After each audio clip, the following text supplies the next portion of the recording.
My wife looked me dead in the eye and told me I was nothing more than a bank account while her daughter laughed in my face. She said I had no right to demand respect in the house I paid for. She thought I was just a quiet old man who would take the abuse to keep the peace. She was wrong. I didn't scream. I didn't flip the table. I just smiled, finished my dinner, and went to bed. But while they were popping champagne to celebrate their victory over the old man, I was already on the phone with my lawyer. The next morning, they woke up to a reality where the credit cards didn't swipe, the cars were gone, and the locks were changed. Before I tell you how I systematically dismantled their entire world in less than 24 hours, please hit that like button and subscribe to the channel. Let me know in the comments if you have ever been the only person paying the bills, but the last person getting any respect. I want to know I am not alone in this. My name is Marcus Thorne, and at 73 years old, I thought I had seen everything. I grew up in Atlanta when a black man had to keep his head down to survive. I started my construction business with a shovel, a wheelbarrow, and a back that didn't know the meaning of the word quit. I built skyscrapers. I built hospitals. I paved the roads these ungrateful children drive their luxury cars on. But nothing I faced on those brutal construction sites prepared me for the cold, sharp knife of betrayal at my own dining table. It was Tuesday evening, the night of Chloe's 24th birthday. The air in the dining room was heavy with the scent of roasted lamb and expensive perfume. I sat at the head of the mahogany table, a table I had crafted with my own hands 30 years ago, long before Vanessa and her daughter Chloe entered my life. The chandelier above us cast a golden glow over the crystal wine glasses, shimmering with the $300 vintage Cabernet I had pulled from the cellar for this special occasion. I looked around the table. To my right sat Vanessa, my wife of 5 years. At 50, she was still a striking woman draped in a silk emerald dress that I had bought her for our anniversary. She was swirling her wine, looking everywhere but at me. To my left sat Chloe, her daughter. She was glued to her phone, her thumbs flying across the screen, barely acknowledging the food or the company. And next to her was Brad, her husband of 6 months. A 26-year-old boy with soft hands who liked to use words like synergy and leverage but had never leveraged a hammer in his life. The conversation had been superficial all night. They talked about vacations in the Hamptons, new art galleries opening downtown, and the latest gossip from the country club. I was silent. I was used to being silent. In this house, my voice was usually only required when a check needed to be signed or a contractor needed to be yelled at to fix the pool heater. Finally, the moment came for gifts. I felt a swell of pride in my chest. I reached into my jacket pocket and pulled out a cream-colored envelope. I had spent weeks thinking about this. I didn't want to buy her another purse or a pair of shoes she would wear once. I wanted to give her a future. Inside that envelope was a deed to a diversified investment portfolio I had started for her worth $25,000, along with a matured savings bond. It was a foundation. It was security. Happy birthday, Chloe, I said, my voice raspy from years of breathing in concrete dust. I slid the envelope across the polished wood. I hope this helps you and Brad build something real. The room went quiet. Chloe put down her phone. She picked up the envelope with 2 fingers as if it might be contaminated. She ripped it open, not with excitement, but with an air of boredom. She pulled out the documents. Her eyes scanned the numbers. I waited for a smile. I waited for a thank you. I waited for a sign that she understood the value of money earned through sweat and blood. Instead, she let out a short, sharp laugh. She tossed the papers back onto the table like they were junk mail. "Is this a joke?" she asked, looking at her mother. I blinked, confused. "It is an investment portfolio, Chloe. It is $25,000. In 10 years, if you manage it right, it could be—" "Stop!" She cut me off, holding up a manicured hand. "25,000. Marcus, seriously, do you have any idea how embarrassing this is? Brad is in the middle of closing a seed round for his startup. We are talking about $2 million in venture capital. This is pocket change." I felt a heat rising up my neck. Pocket change. That pocket change was more than my father made in 5 years of picking cotton. "It is money that grows, Chloe," I said, trying to keep my voice steady. "It is real money, not promised money from investors." "Real." Brad chuckled. He leaned back in his chair, swirling his wine, looking at me with that pitying look that made my blood boil. "Look, Marcus, we appreciate the gesture, really," Brad said, his voice dripping with condescension. "But the economy has changed. You possess a very old-school blue-collar mindset. In our world, 25 grand doesn't even cover the marketing budget for a launch week. We are operating at a different level. We don't need your little rainy day fund. I gripped the edge of the table. My knuckles turned white against my dark skin. I looked at Vanessa. Surely she would say something. Surely she would tell her daughter to show some respect to the man who paid for her college, her wedding, and the roof over her head. "Vanessa," I said softly. Vanessa sighed. She took a long sip of her wine and set the glass down with a sharp clink. "Don't look at me like that, Marcus," she said coldly. "Chloe is right. You are embarrassing her. You hand her this envelope like you are the savior of the family, but you just don't get it. You are out of touch." I felt like I had been punched in the gut. I leaned forward. "Out of touch?" I asked. "I am the only one at this table who has actually worked for the food we are eating. I am the only one here who knows what it costs to keep the lights on." "Oh, please," Chloe scoffed, rolling her eyes. "There you go again, the struggling martyr act. We get it, Marcus. You worked hard, you laid bricks, you are a hero. But let's be honest, you are just the wallet. You are the bank account we have to tolerate. So don't sit there and try to lecture me about finance when you barely know how to use an iPhone." The disrespect hung in the air, thick and suffocating. My heart hammered against my ribs. This wasn't just teenage rebellion. This was contempt. Pure, unadulterated contempt. I looked at Brad. He was smirking. I looked at Chloe. She was looking at her mother for approval. And then I looked at Vanessa, the woman I had promised to cherish. "You agree with this?" I asked her, my voice dropping to a whisper. "You agree that I am just a wallet?" Vanessa adjusted her diamond earrings I had bought her last Christmas. "Marcus, let's not make a scene," she said, her voice dripping with ice. "You have to understand the dynamic here. Brad comes from a very prominent family. Chloe is educated. They have a certain cultural standard. You are rough around the edges. You provide the resources and we provide the lifestyle. That is the arrangement. Don't try to be her father. She has a father and he was a gentleman. You are just the provider. So don't correct her. Stay in your lane." The room went silent again. The only sound was the hum of the refrigerator in the kitchen and the beating of my own heart. Stay in my lane. I looked at them. Really looked at them. For years I had told myself they were just adjusting, that they loved me in their own way, that Vanessa was just stressed, that Chloe was just young. But tonight the veil was lifted. I saw them for what they were, parasites. They didn't see a husband or a stepfather. They saw a resource to be mined until it was dry. They expected me to explode. They expected the angry black man to flip the table, to yell, to give them a reason to call the police or paint me as the villain. I saw it in Brad's eyes. He was ready to play the victim. But I had negotiated million-dollar contracts with sharks who would eat Brad for breakfast. I knew that in a negotiation, the person who speaks first loses, and the person who shows emotion is dead. I took a deep breath. I let the anger flow through me and out the other side, leaving behind a cold, hard clarity. It was over.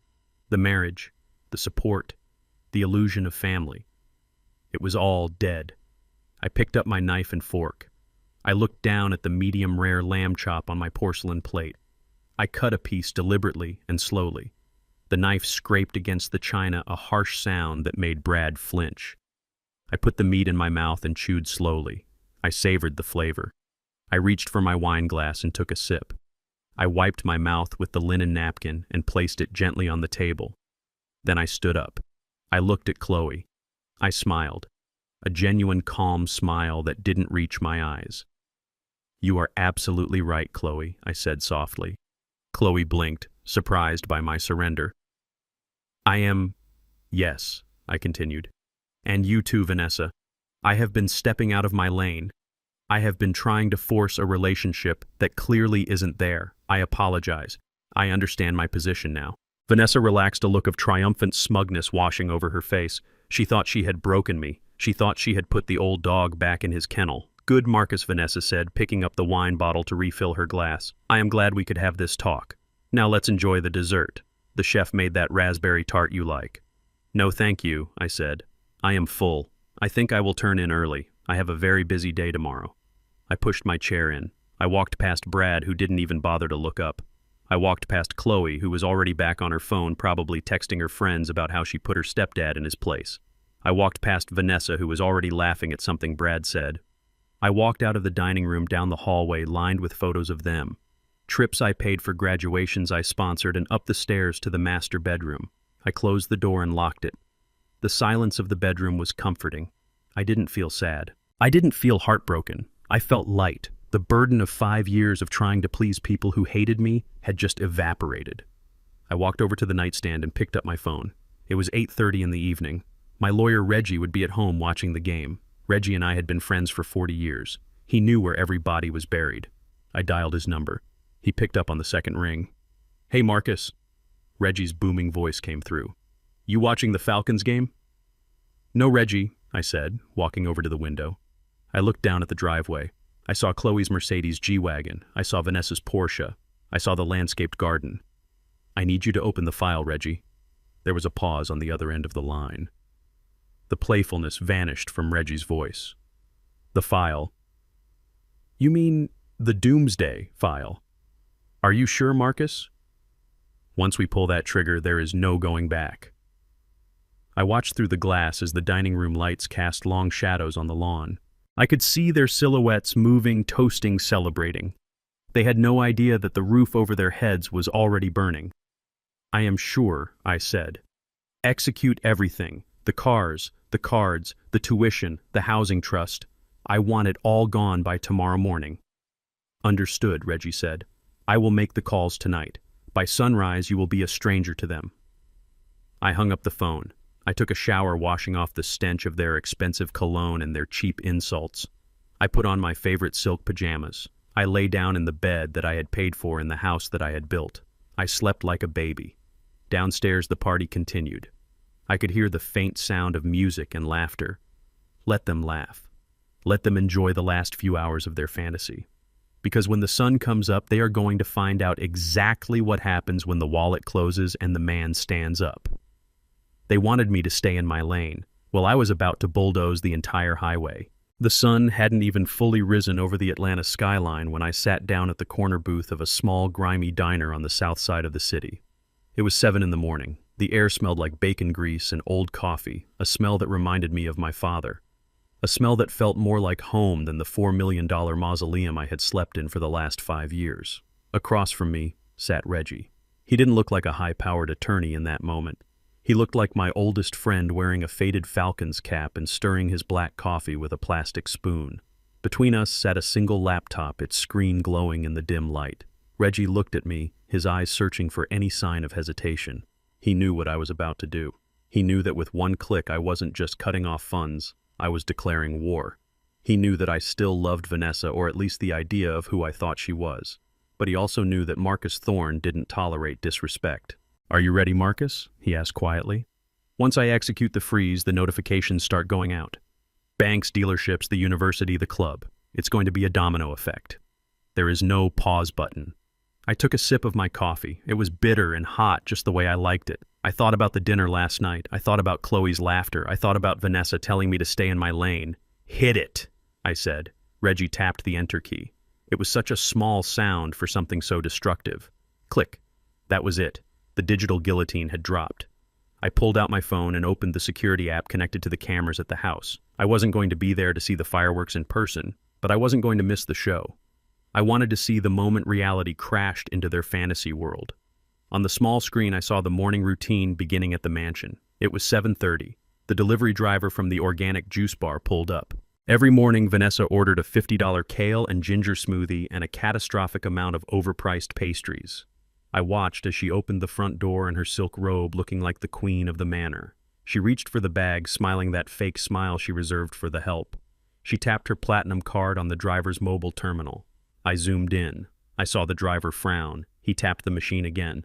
Vanessa laughed a dismissive little wave of her hand, probably telling him it was a glitch. She tapped again. Then the color drained from her face. The driver shook his head and pulled the bag back. He wasn't giving her the goods. Transaction declined. Insufficient funds. Account frozen. I could see her mouth moving, arguing, pointing at the house as if the bricks themselves were proof of her solvency.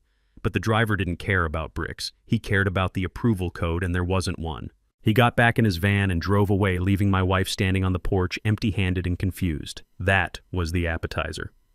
The main course arrived at exactly 8 o'clock. I watched a massive flatbed tow truck back into the driveway. It wasn't one of those polite roadside assistance vehicles. This was a repo truck, a beast of a machine with chains and hooks that rattled like the ghosts of bad decisions. The noise must have woken the whole house. I saw the lights flick on in the upstairs windows. The driver, a big guy who looked like he ate concrete for breakfast, jumped out. He didn't knock. He didn't ring the doorbell. He went straight for the Mercedes G-Wagon. That SUV was Chloe's pride and joy.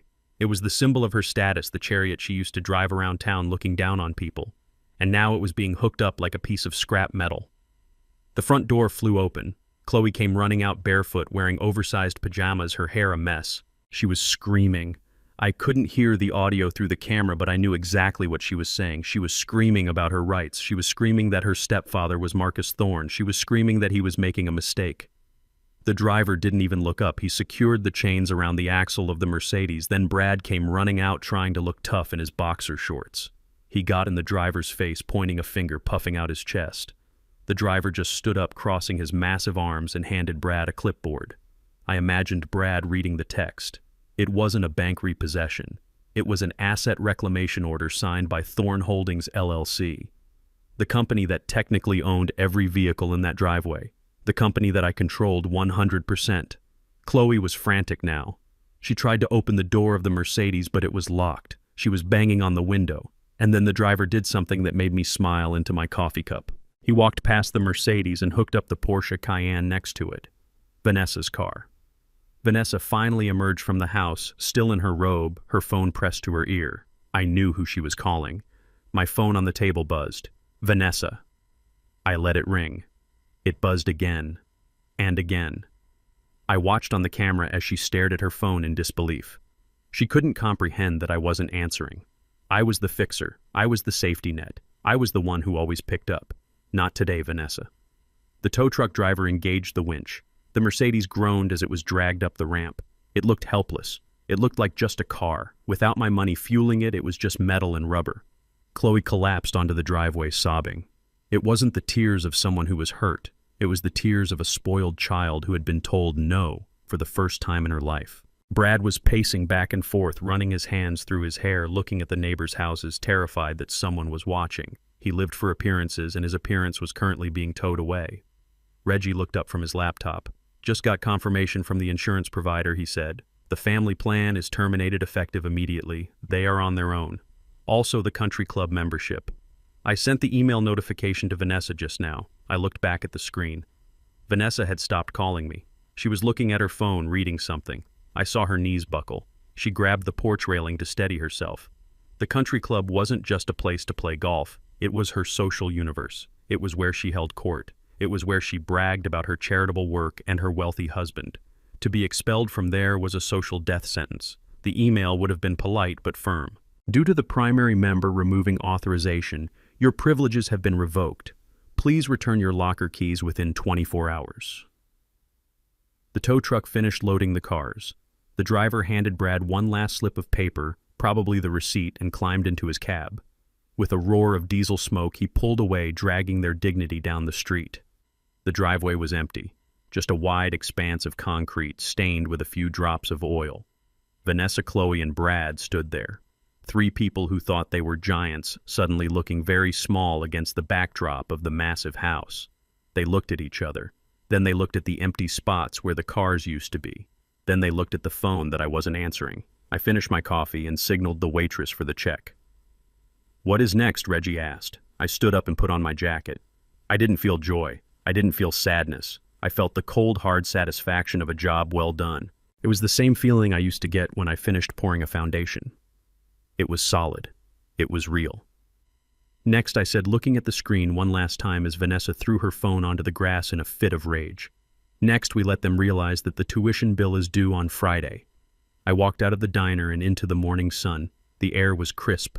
I got into my old Ford pickup truck, the one Vanessa hated because she said it made me look like a laborer. I turned the key and the engine purred. I drove away, leaving the silence of my absence to do the screaming for me. They wanted to be independent. They wanted to be superior. Fine. Welcome to the real world. Let's see how much synergy and leverage Brad has when he has to take the bus. The silence at the breakfast table might have been the first shock, but the real earthquake hit Chloe about 2 hours later. While I was already on site breathing in the familiar dust of a demolition project in downtown Atlanta, Chloe was pulling up to the Savannah College of Art and Design. She was pursuing her second master's degree in art history, a degree that cost $42,000 a semester and served mostly as a way for her to avoid getting a real job. She loved the campus. She loved the prestige. She loved walking into the lecture hall with her overpriced latte and her designer bag, looking down on the scholarship students who actually had to work for their place there. I know exactly how the scene played out because the bursar, Mrs. Higgins, is an old friend of mine from church. She told me later that Chloe walked in like she owned the building. She bypassed the line of students waiting for financial aid assistance and marched straight to the front desk. She needed to pick up her enrollment packet for the fall semester, the one that gave her access to the private studios and the exclusive gallery events. Mrs. Higgins told me she didn't even look up from her computer at first. She just let Chloe stand there tapping her perfectly manicured nails on the counter. When she finally acknowledged her, she didn't give her the usual warm greeting. She just slid a piece of paper across the desk. Chloe, being Chloe, didn't read it. She just held out her hand for her student ID card. That is when Mrs. Higgins dropped the hammer. She told Chloe that her enrollment had been flagged for non-payment. I can only imagine the look on Chloe's face. She probably laughed. She probably said something like, "Oh, there must be a mistake. My stepfather handles all the billing. Just charge the account on file." She was so used to the magic of my name clearing the way for her. She thought Marcus Thorne was an infinite resource, a tap that never ran dry. But Mrs. Higgins looked her dead in the eye and delivered the line I had instructed her to give. She said, "The sponsor on file, Mr. Thorne, has formally withdrawn his financial guarantee. He stated that he is no longer responsible for the educational expenses of non-family members." Non-family members. Those 3 words must have hit her harder than the rejection itself. For 15 years, she had treated me like a stranger in my own home, refusing to call me dad, refusing to introduce me to her friends, correcting people when they assumed we were related. She wanted to be separate from me. Fine. Now, she was legally, financially, and publicly separate. Mrs. Higgins said Chloe turned a shade of red she had never seen before. She started screaming. She made a scene in the middle of the administrative office, yelling that I was abusive, that I was holding her hostage financially, that she would sue the school.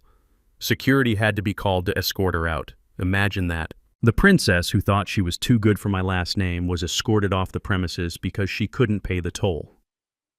While she was being humiliated, I was standing on the 10th floor of a high-rise skeleton surrounded by men who knew the value of a hard day's work. The wind was whipping through the steel beams, and the noise of jackhammers was a symphony to my ears. This was my world, a world of concrete, steel, and sweat, a world where you get paid for what you build, not for who you pretend to be. My phone rang. I looked at the screen. It was Brad. I knew this call was coming. I motioned for my foreman, Big Mike, to cut the nearest saw. The noise died down, leaving just the sound of the wind. I didn't put the phone to my ear. I put it on speaker and held it out, letting the ambient noise of the construction site bleed into the call. I wanted him to hear where the money came from. Marcus Brad's voice barked through the speaker, loud enough for Big Mike to hear. He sounded breathless, probably pacing around that empty driveway. "What the hell is going on? Vanessa is hysterical. Chloe just called me screaming that she got kicked out of school. Are you having some kind of senile episode?" I didn't answer immediately. I let his disrespect hang in the air. Big Mike, a man who had been with me for 30 years, shook his head and spat on the ground. "Answer me, old man!" Brad shouted, his voice cracking. "You are playing a dangerous game. You think you can just cut us off? You think this is funny? You are making my wife cry. Do you hear me? You are embarrassing us." I took a deep breath, inhaling the scent of wet cement. "Hello, Brad," I said, my voice calm and steady, a sharp contrast to his high-pitched panic. "I am not playing a game. I am working, something you might want to look into." "Don't give me that blue-collar wisdom crap," Brad snapped. "You need to fix this right now. Call the bank, call the school, apologize to Vanessa. If you don't, I swear to God, Marcus, the consequences will be severe. We are talking about elder abuse. We are talking about emotional distress. I will drag you through court until you don't have a dime left." I chuckled. It was a low, dry sound. Brad, I said, you seem to be confused. You stood at my dinner table last night and told me I was outdated. You said you and Chloe operate at a different level. You said you didn't need my pocket change because you were closing a $2 million seed round. That is different, he yelled. That is business capital. You can't just pull the rug out from under our personal lives. Why not? I asked. You are a self-made man, aren't you, Brad? You are the modern entrepreneur. You are the superior intellect. Surely a man of your status can afford to pay for his wife's tuition and his mother-in-law's grocery bill. Why are you calling the wallet? I thought you didn't like the wallet. Listen to me, you petty old. No, you listen. I cut him off, my voice dropping an octave, turning into the growl that had commanded job sites for 40 years. You called me a stranger. You called me a bank account. Well, the bank is closed. The stranger has left the building. You are the man of the house now, Brad. You are the one with the Ivy League degree and the big ideas. So figure it out. But, Vanessa, he stammered, his bravado slipping. Vanessa is your wife's mother, I said, and Chloe is your wife. They are your family. I am just the help, and the help just quit. I am going to destroy you, Marcus. Brad screamed, his voice trembling with genuine fear now. You will die alone. I looked out over the city of Atlanta. I saw the skyline I helped build. I saw the bridges I poured concrete for. I wasn't alone. I was standing on the foundation of my own life. I have 40 men here waiting for my orders. Brad, I said, men who know how to work. I don't have time to listen to a boy who has never had a callus on his hand tell me about life. You have 48 hours to vacate the property before the sheriff arrives. I suggest you stop crying and start packing. I tapped the red button to end the call. The silence on the other end must have been deafening for him. I looked at Big Mike. He was grinning. Trouble at home, Boss Mike asked. Trash day, Mike, I said, putting the phone back in my pocket. Just taking out the trash. Fire that saw back up. We have a schedule to keep. The saw roared back to life, drowning out the memory of Brad's voice. I walked to the edge of the building and looked down. I imagined Brad standing in that big empty kitchen, realizing for the first time that his arrogance was a check his bank account couldn't cash. He had pushed me to the edge thinking I would fall. He forgot that I was the one who built the ledge. But the financial freeze was just the beginning. They thought the money was the only thing I controlled. They forgot about the house itself. They forgot that while they were busy decorating and renovating, I was the one who read the fine print. The real pain wasn't going to be the tuition or the cars. The real pain was going to be the realization that they were guests in a kingdom they thought they had conquered, and the king had just returned to reclaim his throne. The sound of shattering porcelain greeted me before I even turned the key in the lock. It was 6 in the evening. Most men my age come home to the smell of dinner or the sound of the evening news. I came home to the sound of my own assets being liquidated against the wall. I stood on the porch for a moment listening. Smash, scream, smash, scream. It had a rhythm to it, like a demolition crew that didn't know what they were doing. I wiped the dust from the construction site off my boots. I wasn't going to track dirt into the house, even if my wife was currently turning the living room into a landfill. I opened the door. The foyer was a disaster zone. The Ming vase, or at least the high-quality replica she thought was a Ming vase, was in 1,000 pieces on the marble floor. But it wasn't just the vase, it was the framed photos of my parents. It was the lamp I had bought in Morocco. Vanessa was standing in the center of the living room, a fireplace poker in her hand, her chest heaving, her hair wild. She looked like a banshee in a Chanel dress. She spun around when she heard the door close. Her eyes were red, swollen from crying, but mostly swollen from rage. Pure, unadulterated rage. You, she screamed, pointing the iron poker at my chest. You evil, vindictive old man. Do you have any idea what you have done? I didn't flinch. I had stared down union reps who wanted to shut down my sites. I had stared down safety inspectors who wanted to fine me for the color of my hard hats. A 50-year-old socialite with a fireplace tool didn't scare me. I walked past her, stepping carefully over the shards of blue and white porcelain. I hung my jacket in the closet. I took off my hat. I walked into the living room and sat down in my leather recliner, the one chair she hadn't destroyed yet. I am listening, Vanessa, I said calmly. She threw the poker down. It clattered loudly against the floorboards. She marched over to me, getting right in my face. I could smell the alcohol on her breath. A lot of alcohol. You humiliated Chloe, she hissed. You humiliated Brad. You cut off their money. You towed their cars. You made them look like beggars in front of the whole city. And then you humiliated me. My card was declined, Marcus. Declined. At the bakery. Do you know who was behind me in line? Brenda from the charity board. She saw everything. She saw the insufficient funds notice. I will be the laughingstock of the gala next week. I looked at her. I looked at the wrinkles around her eyes that the expensive creams couldn't quite hide. I looked at the fear behind the anger. You won't be going to the gala, Vanessa, I said. I canceled your ticket this afternoon. She froze. Her mouth opened, but no sound came out. Then the dam broke. She let out a scream that sounded more like an animal than a human. She grabbed a crystal paperweight from the side table and hurled it at the wall behind my head. It left a dent in the drywall. I want a divorce, she screamed. I am done. I am done with your controlling, manipulative games. I want out, and I am going to take you for everything you have. She started pacing, her hands flying in the air as she listed her demands. I want this house, she shouted. I want the beach condo. I want half of the construction company. I want alimony. $10,000 a month, no $20,000. I deserve it. I leaned back in the chair. I didn't say a word. I just let her talk. I let her dig the hole deeper. You think you can just treat me like trash, she continued, her voice trembling with self-righteousness.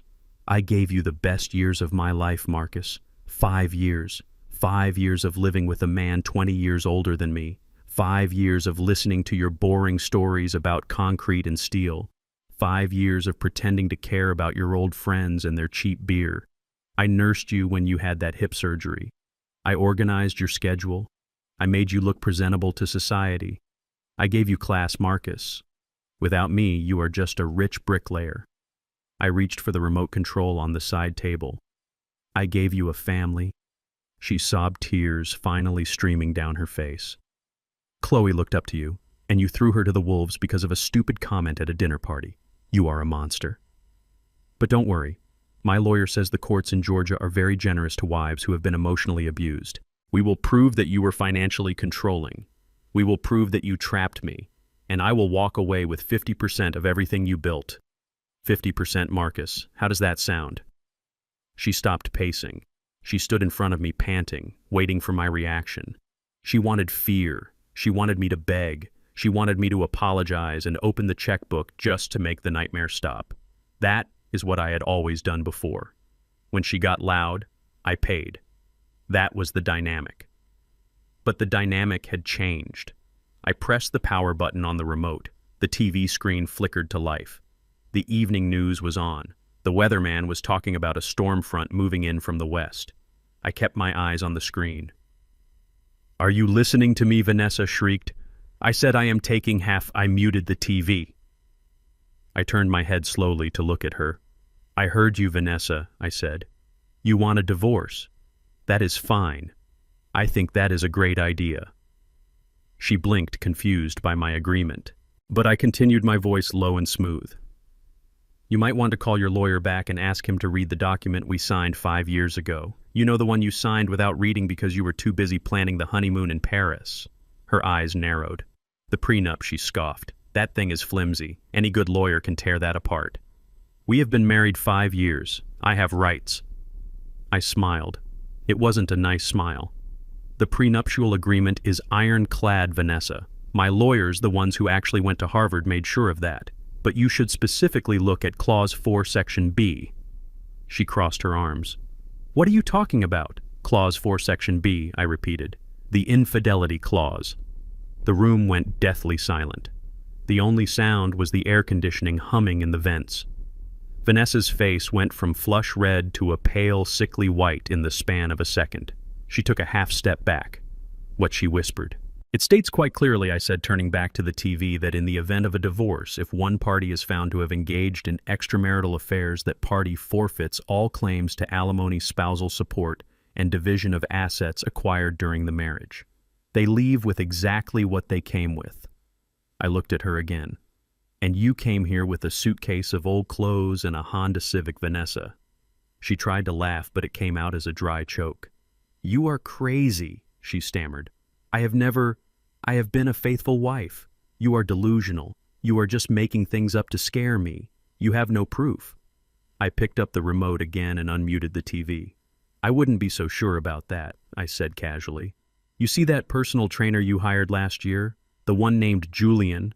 The one with the ponytail who charges $200 an hour for private sessions at the studio? Vanessa gripped the back of the sofa. Her knuckles were white. He is just a trainer, she said, her voice shaking. Is he? I asked. Because my private investigator seems to think he provides a very different kind of cardio, especially on those Tuesday and Thursday afternoons when you told me you were at charity meetings. I paused, letting the information sink in. I have the photos, Vanessa. I have the hotel receipts from the Ritz-Carlton. I have the text messages where you told him that I was a boring old ATM and that you couldn't wait for me to die so you could be free with the money. She collapsed onto the sofa. The fight had left her body. She looked small. She looked old. The delusion of the victim, the delusion of the long-suffering wife, it all shattered, just like the vase on the floor. She realized in that moment that I hadn't just been working at construction sites all these years. I had been building a case. You have nothing, she whispered, but there was no conviction in her voice. Try me, I said. Go ahead. File for divorce. Take me to court. Let's show those photos to the judge. Let's read those texts into the public record. I am sure your friends on the charity board would love to hear them. She put her head in her hands. She started to sob, but this time it wasn't for show. It was the terrified sobbing of a woman who realizes she has gambled everything on a bluff and lost. I stood up. I walked over to the kitchen. I needed a glass of water. Clean this mess up, Vanessa, I called out from the kitchen. If I step on a piece of glass tomorrow morning, I am deducting the medical bill from your final allowance, which, by the way, is $0. I drank my water and listened to her weeping in the living room. She wasn't crying because she lost me. She was crying because she realized the ATM was broken, the police were coming, and she was the one who had robbed the bank. The delusion was over. Reality had arrived, and it was colder than she ever imagined. While I was dealing with the fallout at home, Brad was busy making the biggest mistake of his short, pampered life. He decided to take the fight to what he thought was my weak spot. He thought he could intimidate my business. He drove his rental car, a compact sedan that must have hurt his ego more than the seatbelt hurt his chest, straight to the headquarters of Thorne Construction. I built that headquarters in 1995. It isn't a glass tower in the financial district where people trade imaginary money. It is a low brick building in the industrial park surrounded by warehouses, supply yards, and heavy machinery. It smells like diesel sawdust and honest sweat. It is a place for men who work with their hands, not for boys who work with their thumbs. I was sitting in my office on the second floor looking at the security monitors when Brad burst through the front double doors. He was wearing his best navy blue suit, the one he usually saved for pitch meetings with investors. He looked ridiculous. In a room full of project managers wearing high-vis vests and work boots, Brad looked like a lost child on his way to a prom. He marched up to the front desk where Sarah, my office manager for 20 years, was sorting through invoices. Sarah is a 60-year-old black woman who raised 4 sons and has zero tolerance for nonsense. She didn't even look up when Brad slammed his hand on the counter. "I want to see the board of directors," Brad shouted. His voice cracked a little. He was trying to sound authoritative, but the fear was leaking through. "I want to speak to the partners immediately." Sarah slowly lowered her reading glasses. She looked at Brad's hand on her counter, then up at his flushed face. "Baby," she said, her voice calm and smooth like molasses. "You know good and well there ain't no board of directors here. There is just Mr. Thorne.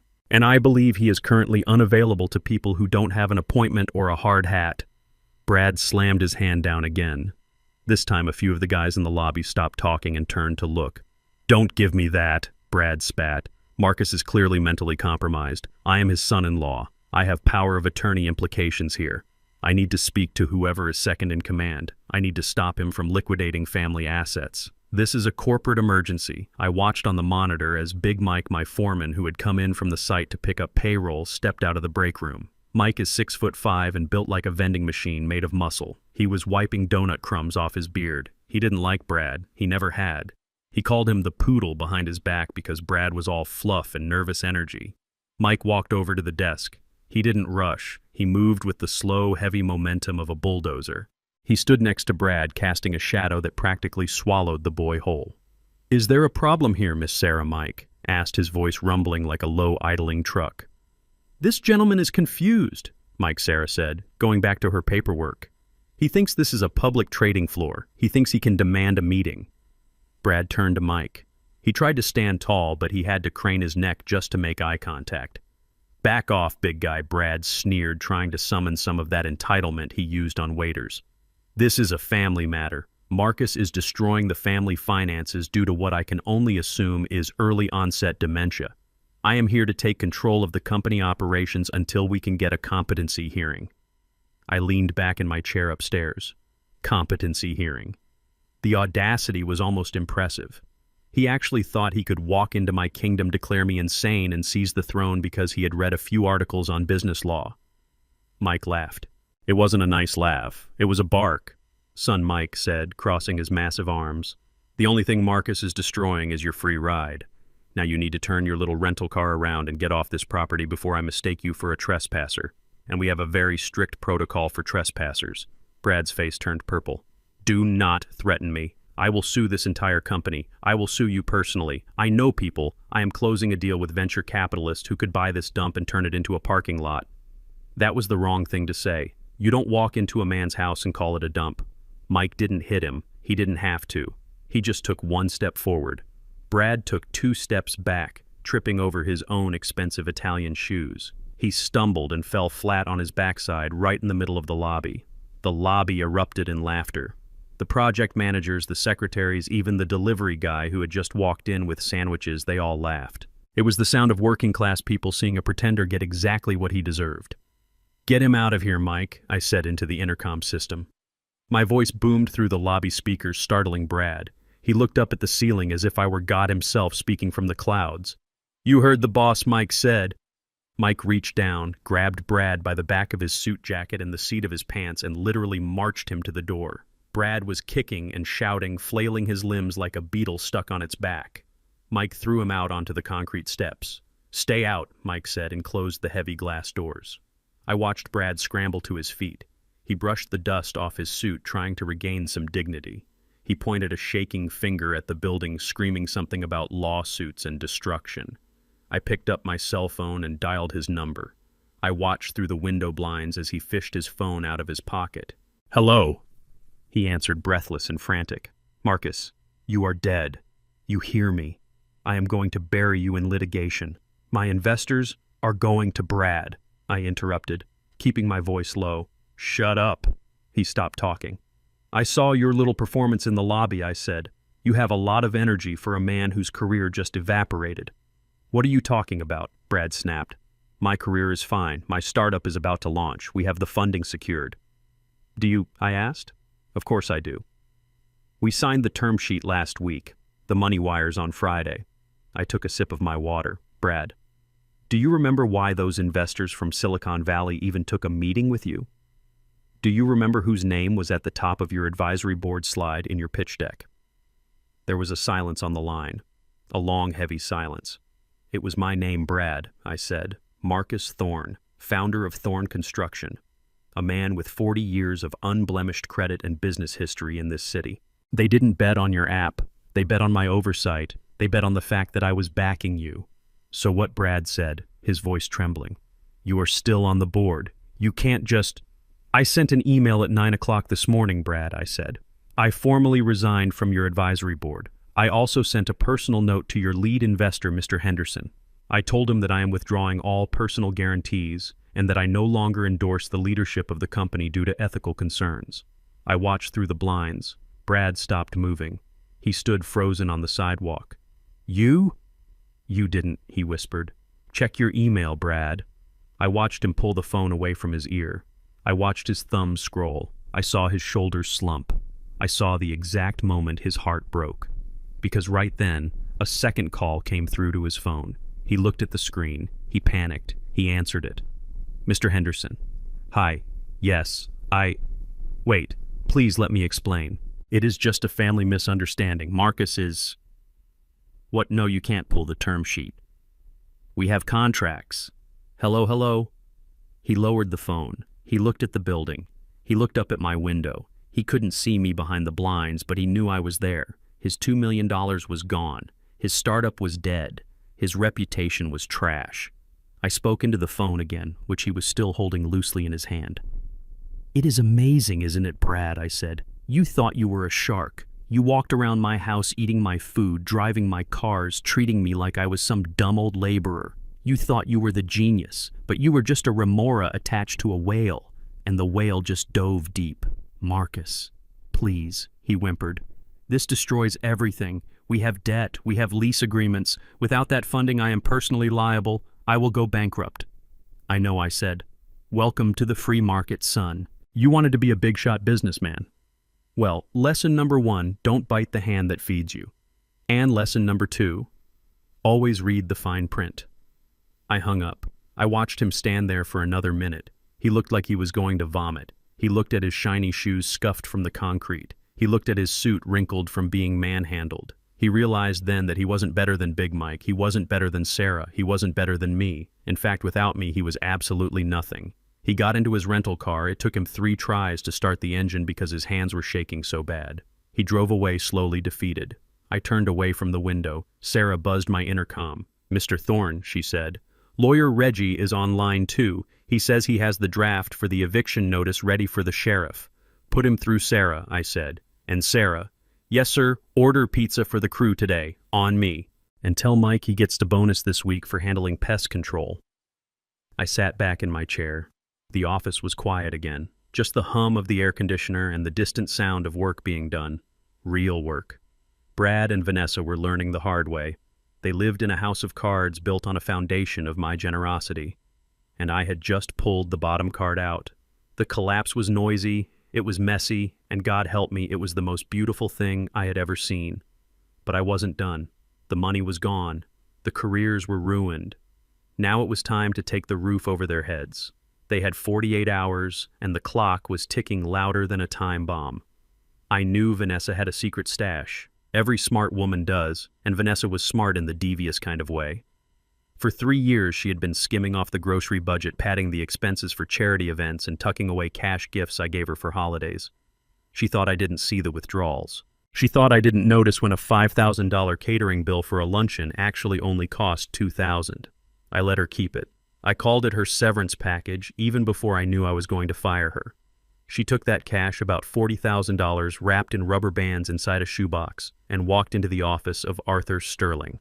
Sterling was the kind of divorce lawyer who had billboards on the highway with his face photoshopped to look 10 years younger. He was known as the pit bull of Atlanta. He promised women he would leave their husbands sleeping on a park bench. He cost $700 an hour, and Vanessa slammed that shoebox on his desk like she was buying a hitman. I wasn't in the room, obviously, but Reggie was. And Reggie has a photographic memory. He recounted every second of that meeting to me later, and I can see it as clearly as if I were watching it on a movie screen. The meeting took place in a glass-walled conference room on the 45th floor overlooking the city I helped build. Vanessa was wearing her best victim outfit, a modest black dress, no jewelry, trying to look like the abused wife of a tyrant. Sterling sat next to her, puffing out his chest in a suit that cost more than my first car. Across the table sat Reggie. Just Reggie. No paralegals, no stacks of intimidation tactics. Just my old friend with a single manila folder and a bottle of water. Sterling started the meeting by sliding a thick document across the mahogany table. It hit the wood with a heavy thud. "We are not here to negotiate pennies," Sterling said, his voice booming for an audience that wasn't there. "My client, Mrs. Thorne, has been subjected to financial abuse, emotional distress, and public humiliation. We are filing for immediate divorce on the grounds of cruelty. And we are demanding full ownership of the marital residence at 4500 Peachtree Road." Vanessa nodded, dabbing at dry eyes with a tissue. "That is right," she said, her voice trembling with performed frailty. "That house is my home. I decorated it. I put my soul into it. I cannot be expected to move. Marcus can go to his lake cabin. I want the house." Reggie didn't open the document Sterling had slid over. He didn't even look at it. He just took a sip of his water and looked at Vanessa. "Is that all?" Reggie asked calmly. "No, that is not all," Sterling shouted. "We want 50% of Thorne Construction. We want the beach condo in Florida. We want the mountain retreat in Aspen. And we want spousal support of $25,000 a month for the next 20 years to maintain the lifestyle to which Mrs. Thorne has become accustomed." Vanessa looked at Sterling with admiration. She thought she had hired a wizard. She thought she was about to cash out the biggest lottery ticket of her life. Reggie sighed. He opened his single manila folder. He pulled out one sheet of paper. It wasn't a thick legal brief. It was a copy of a deed transfer dated 1998. Mr. Sterling Reggie began, his voice low and professional. "You are a very expensive lawyer. I assume you did a title search on the property before making these demands." Sterling scoffed. "Of course. The house is in the name of Marcus Thorne. We have the tax records." Reggie slid the paper across the table. "Look closer, Arthur." Sterling picked up the paper. "I imagine the silence in that room was heavy enough to crush a man." Vanessa leaned over, trying to read the fine print. "The deed doesn't say Marcus Thorne," Reggie said. "It says the Eliza Thorne Memorial Trust." Vanessa looked up confused. "Eliza, who is Eliza?" Reggie looked her dead in the eye. Eliza was Marcus's first wife, the woman who actually helped him build that house, the woman who mixed the cement for the driveway with her own hands. She died of cancer 20 years ago. And before she died, she and Marcus made a decision. Sterling was reading the document frantically, now flipping the page over looking for a loophole. This is an irrevocable trust," Sterling stammered. "Correct," Reggie said. "The house does not belong to Marcus. It never has. Not since 1998. The entire estate, including the $4 million mansion you are sitting in right now, belongs to a charitable trust dedicated to housing and educating orphan children in the Atlanta metro area." Vanessa's face went pale. "That's a lie," she screamed, dropping her act. "We have lived there for 5 years. I hosted the garden club there. It's my house. It is a facility, Mrs. Thorne," Reggie corrected her gently. "Marcus is merely the appointed caretaker of the trust's physical assets. The trust allows him to reside on the property as long as he maintains it. He pays rent to the trust every month. He doesn't own the bricks. He doesn't own the land. He doesn't even own the chandeliers you like so much." Sterling slammed the paper down. "This is fraud. You can't hide assets in a charity." "It's not hidden," Reggie said, leaning forward. "It is public record. It has been filed with the state for 2 decades, long before Marcus even met Vanessa. You can't claim marital assets on property that wasn't Marcus's to begin with." Vanessa stood up, her hands shaking. So what does that mean?" Reggie looked at her with a mix of pity and cold resolve. "It means, Vanessa, that by filing for divorce and demanding the removal of the caretaker, Marcus, you are essentially triggering the eviction clause of the trust. If the caretaker is removed or harassed, the trust board has the right to secure the property for its intended purpose." "Intended purpose," Vanessa whispered. "Yes," Reggie said. "An orphanage. The board has already been notified of the domestic disturbance. They have voted to convert the property effective immediately." He pulled another paper from his folder. "This is a notice to vacate," Reggie said. "Since you are not a trustee and you are no longer the guest of the caretaker, you are trespassing on charitable property. You have 48 hours to remove your personal effects. Anything left after Friday at 5 p.m. will be considered a donation to the orphans." Vanessa fell back into her chair. The air had left the room. She looked at Sterling, but the pit bull had lost his bark. He knew he was beaten. An irrevocable trust established 20 years ago is a fortress that no divorce court can breach.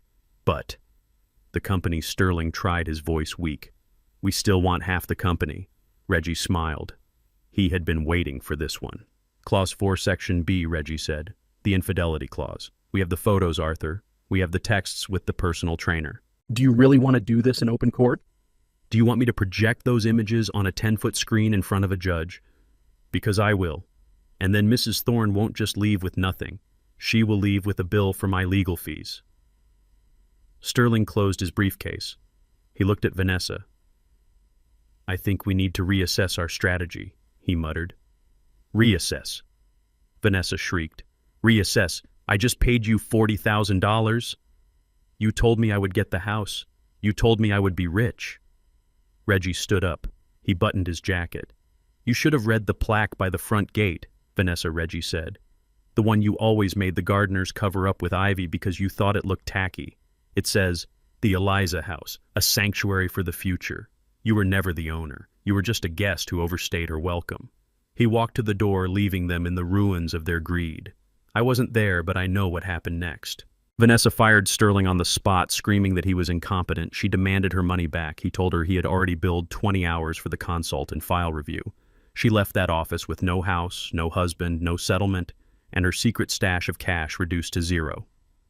When Reggie called me 5 minutes later, I was sitting in my truck eating a sandwich. "How did it go?" I asked. Reggie chuckled. "You know, Marcus, I almost felt bad for her. She really thought she was the queen of the castle. And now she knows she was just the janitor," Reggie said.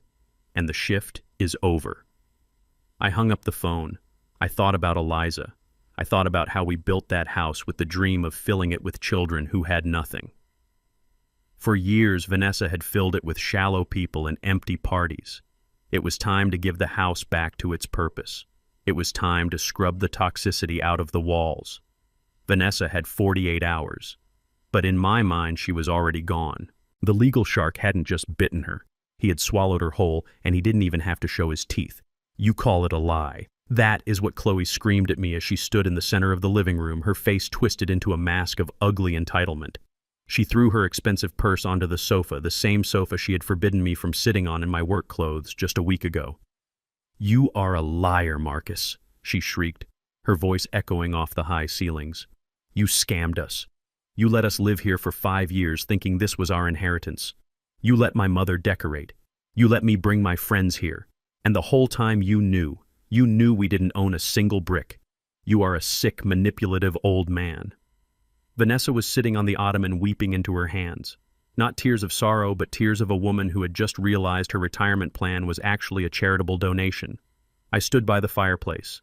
I ran my hand along the rough stone of the mantel. They didn't know the story of this stone.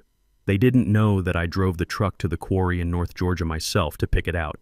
They didn't know that my hands bled laying this hearth. I looked at Chloe. She was 24, healthy, educated, and completely useless. She had never built anything in her life. She only knew how to consume. "I didn't lie, Chloe," I said, my voice barely rising above a whisper. I omitted. "There is a difference." "You led us on," she screamed, stomping her foot like a toddler. "You let us believe we were rich. I let you live in a $4 million mansion for free," I corrected her. "I paid the electricity that kept you cool in the summer. I paid the gas that kept you warm in the winter. I paid the pool guys to clean the leaves out of the water so you could swim. I paid the landscapers to cut the grass you walked on. For 5 years I asked for nothing. 0 rent, 0 contribution. And now, because the free ride is over, you call it a scam." I walked over to the window and looked out at the garden. The sun was setting, casting long shadows across the lawn. "Let me tell you a story," I said, turning back to them. "And for once, you are going to listen." I didn't wait for their permission. I just started talking. It was 1998. You were probably just learning to walk, Chloe.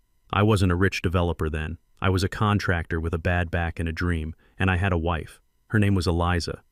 Vanessa looked up. Her eyes were swollen. She hated hearing Eliza's name. She always felt threatened by the memory of the woman who came before her. "Eliza was a teacher," I continued. "She taught at the poorest school in the district. She saw things that would break your heart. Kids coming to school in the winter without coats. Kids sleeping in cars. Kids who had never seen a bedroom with a door." I walked to the center of the room, standing on the Persian rug Vanessa had bought with my money. "We couldn't have children of our own," I said. "We tried for 10 years. It broke her heart. So we decided to build something else. We bought this land when it was just an overgrown lot full of weeds and trash. We didn't hire a big crew. It was mostly just me, Eliza, and a few guys from the neighborhood who worked for beer and sandwiches." I pointed to the walls. Eliza sanded these floorboards on her hands and knees. She painted these walls. She planted that oak tree in the front yard with her own hands. We didn't build this house to show off to the country club. We built it because Eliza had a vision. She wanted a place big enough to hold the pain of the children she couldn't save. She wanted a sanctuary. I looked at Vanessa. When she got sick when the cancer came back the second time, she made me promise. She said, "Marcus, don't let this house become a tomb. Don't let it just be a pile of expensive bricks. Make it matter." So we created the trust. We signed the papers in her hospital room 3 days before she died. This house belongs to the children of Atlanta who have nowhere else to go. It doesn't belong to me. And it certainly doesn't belong to a woman who cheats on her husband with a personal trainer. Vanessa flinched as if I had slapped her. "You are cruel," she whispered. "Cruel," I laughed. A dry, humorless sound. "Cruel is bringing a man into my bed while I am out working to pay for your lifestyle. Cruel is letting your daughter treat me like a servant in the house my dead wife built. Cruel is looking at a man who has given you the world and telling him he is not enough because he doesn't have the right pedigree. I looked at Chloe. She was quiet now, but her eyes were still defiant. So what? She spat. You are going to kick us out. You are going to throw a pregnant woman on the street. I raised an eyebrow. Pregnant. That was a new card she was playing. I am not throwing anyone on the street, I said. You have options. You have a husband who claims to be a millionaire entrepreneur. Surely Brad can rent a suite at the Four Seasons for you. Or maybe you can go stay with your biological father, the one you always talk about with such reverence.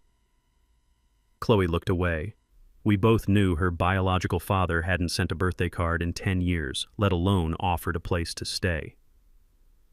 The trust board met this morning, I said, checking my watch. They have voted to expedite the conversion of the property. The contractors are coming on Monday to retrofit the bedrooms for bunk beds. They need the space. Monday. Vanessa gasped. That is 3 days away. Actually, I said the lawyers advised a buffer period. You have 48 hours. By Friday at 5 p.m. the locks will be changed, the security codes will be reset, and the sheriff's deputies will be here to ensure the asset is secured for the charity. I walked toward the stairs. I was tired. My bones ached. But it was a good ache, the ache of cleaning up a mess. But where will we go? Vanessa wailed. We have nowhere to go. Marcus, you can't do this to us. I stopped on the bottom step and looked back at them. They looked so small in that big room. You have 48 hours to figure that out, I said. I suggest you start packing instead of crying. And Vanessa. She looked at me, a glimmer of hope in her eyes. Don't take the towels, I said. They belong to the trust. I walked up the stairs, leaving them in the silence of the museum they had mistaken for a home. I could hear them starting to argue below me. Chloe was blaming Vanessa for getting caught. Vanessa was blaming Chloe for antagonizing me. They were eating each other alive. I went into my bedroom, or rather the caretaker's suite. I opened the closet and pulled out my old duffel bag. I didn't have much to pack. Just my work clothes, a few books, and the picture of Eliza that I kept in the drawer. I looked at her photo. She was smiling, covered in paint, standing in the frame of this house 20 years ago. We did it, Ellie, I whispered to the photo. I almost lost our way. I almost let them turn this place into a monument to greed. But I fixed it. It is coming back to you. I zipped up the bag. I wasn't going to stay for the 48 hours. I didn't want to watch them scramble. I didn't want to hear their begging or their threats. I was going to the lake cabin. It was small, it was quiet, and it was mine. I walked back downstairs. They were frantic now. Vanessa was on the phone, probably calling friends who wouldn't answer. Chloe was dragging boxes out of the closet, throwing designer clothes into them with reckless abandon. I walked to the front door. I opened it and breathed in the night air. Goodbye, Vanessa, I said without turning around. She didn't answer. She was too busy screaming at the moving company, trying to book a truck with a credit card that no longer worked. I walked to my truck. I didn't look back at the house. I knew what it looked like. I knew every brick, and I knew that soon it would be filled with laughter and hope instead of bitterness and vanity. I started the engine. As I pulled out of the driveway, I saw a car pull up. It was Brad. He looked disheveled. He looked broken. He saw me and stopped his car. We locked eyes for a second. He expected me to be angry. He expected a confrontation, but I just gave him a little two-finger salute, shifted into gear, and drove away. The rearview mirror showed them all converging on the front lawn, Brad, Chloe, Vanessa. A family united only by their sudden, catastrophic failure. I turned the corner and they disappeared from view. The bloodline truth was simple. Family isn't about whose DNA you share. It is about who stands next to you when the cement is wet and the work is hard. They were never my family. They were just occupants. And the lease had finally expired. The descent from the penthouse to the pavement is a long drop, and usually you hit every branch on the way down. For Brad and Chloe, gravity kicked in exactly 1 hour after they left my driveway. They drove straight to the Sovereign, the most exclusive high-rise in Buckhead. They walked into the leasing office with their chins held high, smelling like desperation and expensive cologne. They picked out a 3-bedroom unit with a skyline view costing $6,000 a month. They were laughing, probably making jokes about how they would upgrade the fixtures. Then came the credit check. I wasn't there, but I know how the system works. I built that system. Brad sat there crossing his legs, waiting for the leasing agent to come back with the keys. Instead, she came back with a single sheet of paper and a tight, pitying smile. She told them there was a problem. She told them that without the guarantor me, the application had to run solely on their personal credit histories. And that is where the fantasy died. Brad's credit score was a 580. He had maxed out cards, missed payments on his previous lease, and had a debt-to-income ratio that would make a loan shark nervous. Chloe. She had no credit history at all. She was a ghost. For her entire adult life, every bill, every car note, every credit card had been linked to my social security number. On paper, she didn't exist. The agent told them they would need a co-signer earning at least 3 times the monthly rent. Brad tried to argue. He raised his voice. He dropped names. He told them he was a venture-backed CEO. The agent just pointed to the door. Security was on standby. They were escorted out not as royalty, but as liabilities. They went to the next building. Rejected. Then the next. Rejected. By 4 in the afternoon, the reality of their situation had set in. They weren't looking for luxury anymore. They were looking for a roof. Any roof.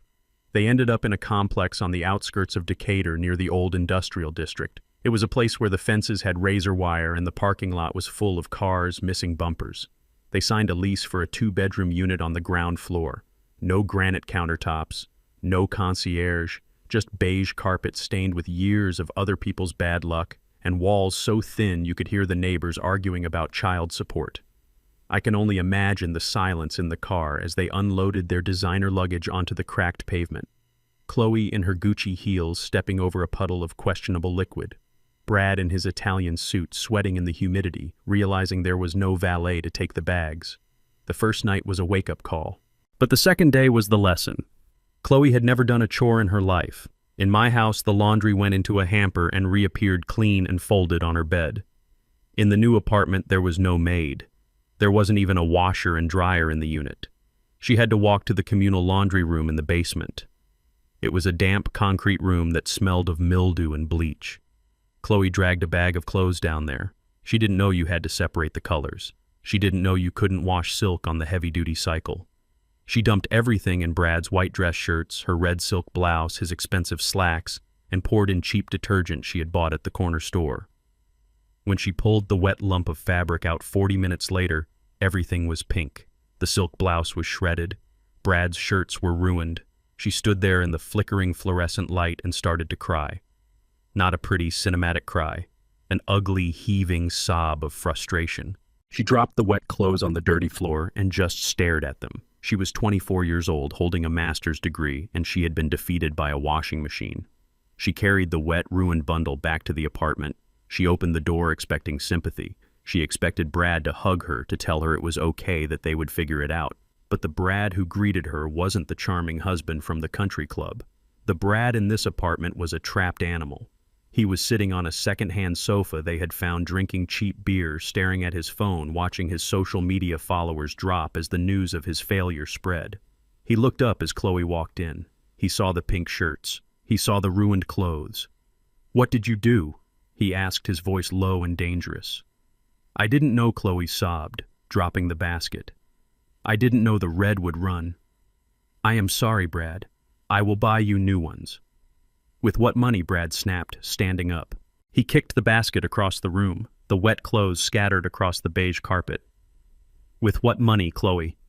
"My cards are maxed out. Your cards are frozen. We have $300 in cash to last us the month." He walked over to her. He didn't look at her with love. He looked at her with disgust. "You are useless," he spat. "Do you know that? You are completely useless. You can't cook. You can't clean. You can't even wash a damn shirt without destroying it." "It was an accident," Chloe screamed back. "Why are you being so mean? You are supposed to take care of me. You said you were a millionaire." Brad laughed. It was a cold, cruel sound that bounced off the thin walls. "I was going to be a millionaire," he yelled, getting right in her face. "I had the deal. I had the funding. I had the plan. And do you know why I lost it? Because of you." "Me!" Chloe gasped. "Yes, you!" Brad shouted, poking her in the chest. "Because you couldn't keep your mouth shut at dinner. You had to insult the old man. You had to act like a spoiled brat. If you had just smiled and taken the envelope, we would still be in the mansion. I would still have my funding. But no, you had to have an ego." He turned away from her, running his hands through his hair. I married you for the connection, Chloe, he said, his back to her. I married you because Marcus Thorne was the golden ticket. I thought being his son-in-law would open every door in Atlanta. Chloe froze. The tears stopped. The air left her lungs. What did you say? She whispered. Brad turned around. His face was twisted with malice. He was done pretending. You heard me, he said. Look at you. You have no skills. You have no drive. You are just a pretty face with a rich stepfather. Except now you don't even have the stepfather. So what are you, Chloe? What do you bring to the table besides debt and pink shirts? Chloe looked at him. This was the man she had defended against me. This was the man she said was superior to me. This was the love of her life. And in the harsh light of a slum apartment stripped of the luxury that had disguised him, she saw him for what he really was. A leech, a coward, a bully. I hate you, she whispered. Good, Brad said, grabbing his keys, because I can't stand the sight of you right now. I am going out. Don't wait up. He slammed the door so hard the cheap frame rattled. Chloe stood alone in the center of the living room. The smell of stale cigarette smoke from the neighbor's apartment seeped under the door. She looked at the pile of ruined clothes. She looked at the empty refrigerator. She looked at her phone, but she had no one to call. Her mother was in the same boat, probably having a meltdown in a motel room somewhere. She slid down the wall and sat on the floor. For the first time in her life, she felt the crushing weight of consequence. There was no Marcus to fix it. There was no check coming in the mail. There was just the hum of the refrigerator and the realization that she had traded a king for a joker, and the joker had just played his last card. Outside, thunder rumbled. A storm was coming. But for Chloe and Brad, the storm was already inside. They were learning the hardest lesson of all: poverty doesn't just empty your pockets. It reveals your character. And they were finding out that their character was as bankrupt as their bank accounts. They wanted a reality check. The bill had just arrived. Desperation has a distinct smell. It smells like cheap motel soap, stale coffee, and the metallic tang of fear. Vanessa sat on the edge of the bed in the cramped beige room at the Motel 6. They had lasted exactly one night in the slum apartment before she demanded Brad use the last of his cash to get them a room with air conditioning. But the cool air couldn't chill the panic rising in her chest. She had nothing. No house, no car, no black card, and worst of all, no audience. For a woman like Vanessa, invisibility was a fate worse than death. She looked at her reflection in the cracked bathroom mirror. Her hair was messy, her eyes were puffy, and she wasn't wearing makeup. Perfect. She didn't fix it. In fact, she smeared her mascara just a little bit more under her left eye. She pulled at the collar of her blouse to make it look disheveled. She needed to look like a survivor. She needed to look like a victim. She sat back on the bed, propped her phone up against the ice bucket, and opened the social media app. Her finger hovered over the button that said, Go Live. She had 5,000 followers, mostly other socialites and charity board members, but she knew how the algorithm worked. Tragedy sells, tears go viral. She hit the button. 3, 2, 1. Live. She didn't speak immediately. She just let the camera focus on her trembling chin. She looked down, then up, blinking back tears that she summoned on command. Hi, everyone, she whispered, her voice cracking perfectly. I didn't want to do this. I really didn't. But I have nowhere else to turn. The viewer count started to tick up. 10, 50, 100. The notifications started popping up. Vanessa, are you okay? Where are you? You look terrible. I know I usually post about galas and garden parties, she continued, wiping her nose with the back of her hand. But that life, it was all a lie. I have been living in a nightmare. She took a deep, shuddering breath. My husband, Marcus Thorne, he isn't who you think he is. You see the successful businessman, you see the philanthropist. But behind closed doors, she let the sentence hang there. She didn't say he hit her. She knew that was actionable libel if she was too specific, but she implied it. She let the silence do the heavy lifting. He threw us out, she sobbed, burying her face in her hands. Me and my daughter. He cut off our money. He took our cars. He left us on the street with nothing. And why? Because I asked for a little respect, because I dared to speak up. He is a powerful man. He has connections with the police, with the judges. I am terrified, you guys. I am terrified he is going to come for me. The comments section exploded. It was a waterfall of outrage. Oh my God, I knew there was something off about him. Stay safe, Vanessa. This is financial abuse. We are with you. Someone call the police. Vanessa watched the hearts and angry emojis float up the screen. It was like a drug. The adrenaline rushed through her veins. She wasn't the loser in the motel room anymore. She was the heroine of a tragedy. She was the center of attention. He told me I was nothing without him, she said, leaning into the camera. He said he owned me. He said because he paid the bills, he owned my body and my soul. And when I tried to leave, well, you see where I am. Hiding in a motel. Please, I just need someone to know the truth. If something happens to me, if I disappear, please don't let him get away with it. She ended the stream. She sat back, her heart racing. The video was processing. Within 10 minutes, it had 5,000 views. In an hour, it had 50,000. It was being shared on community pages, on local news groups, on forums dedicated to exposing toxic men. The internet mob had awakened, and they were hungry for blood. By the next morning, the digital firestorm had crossed into the real world.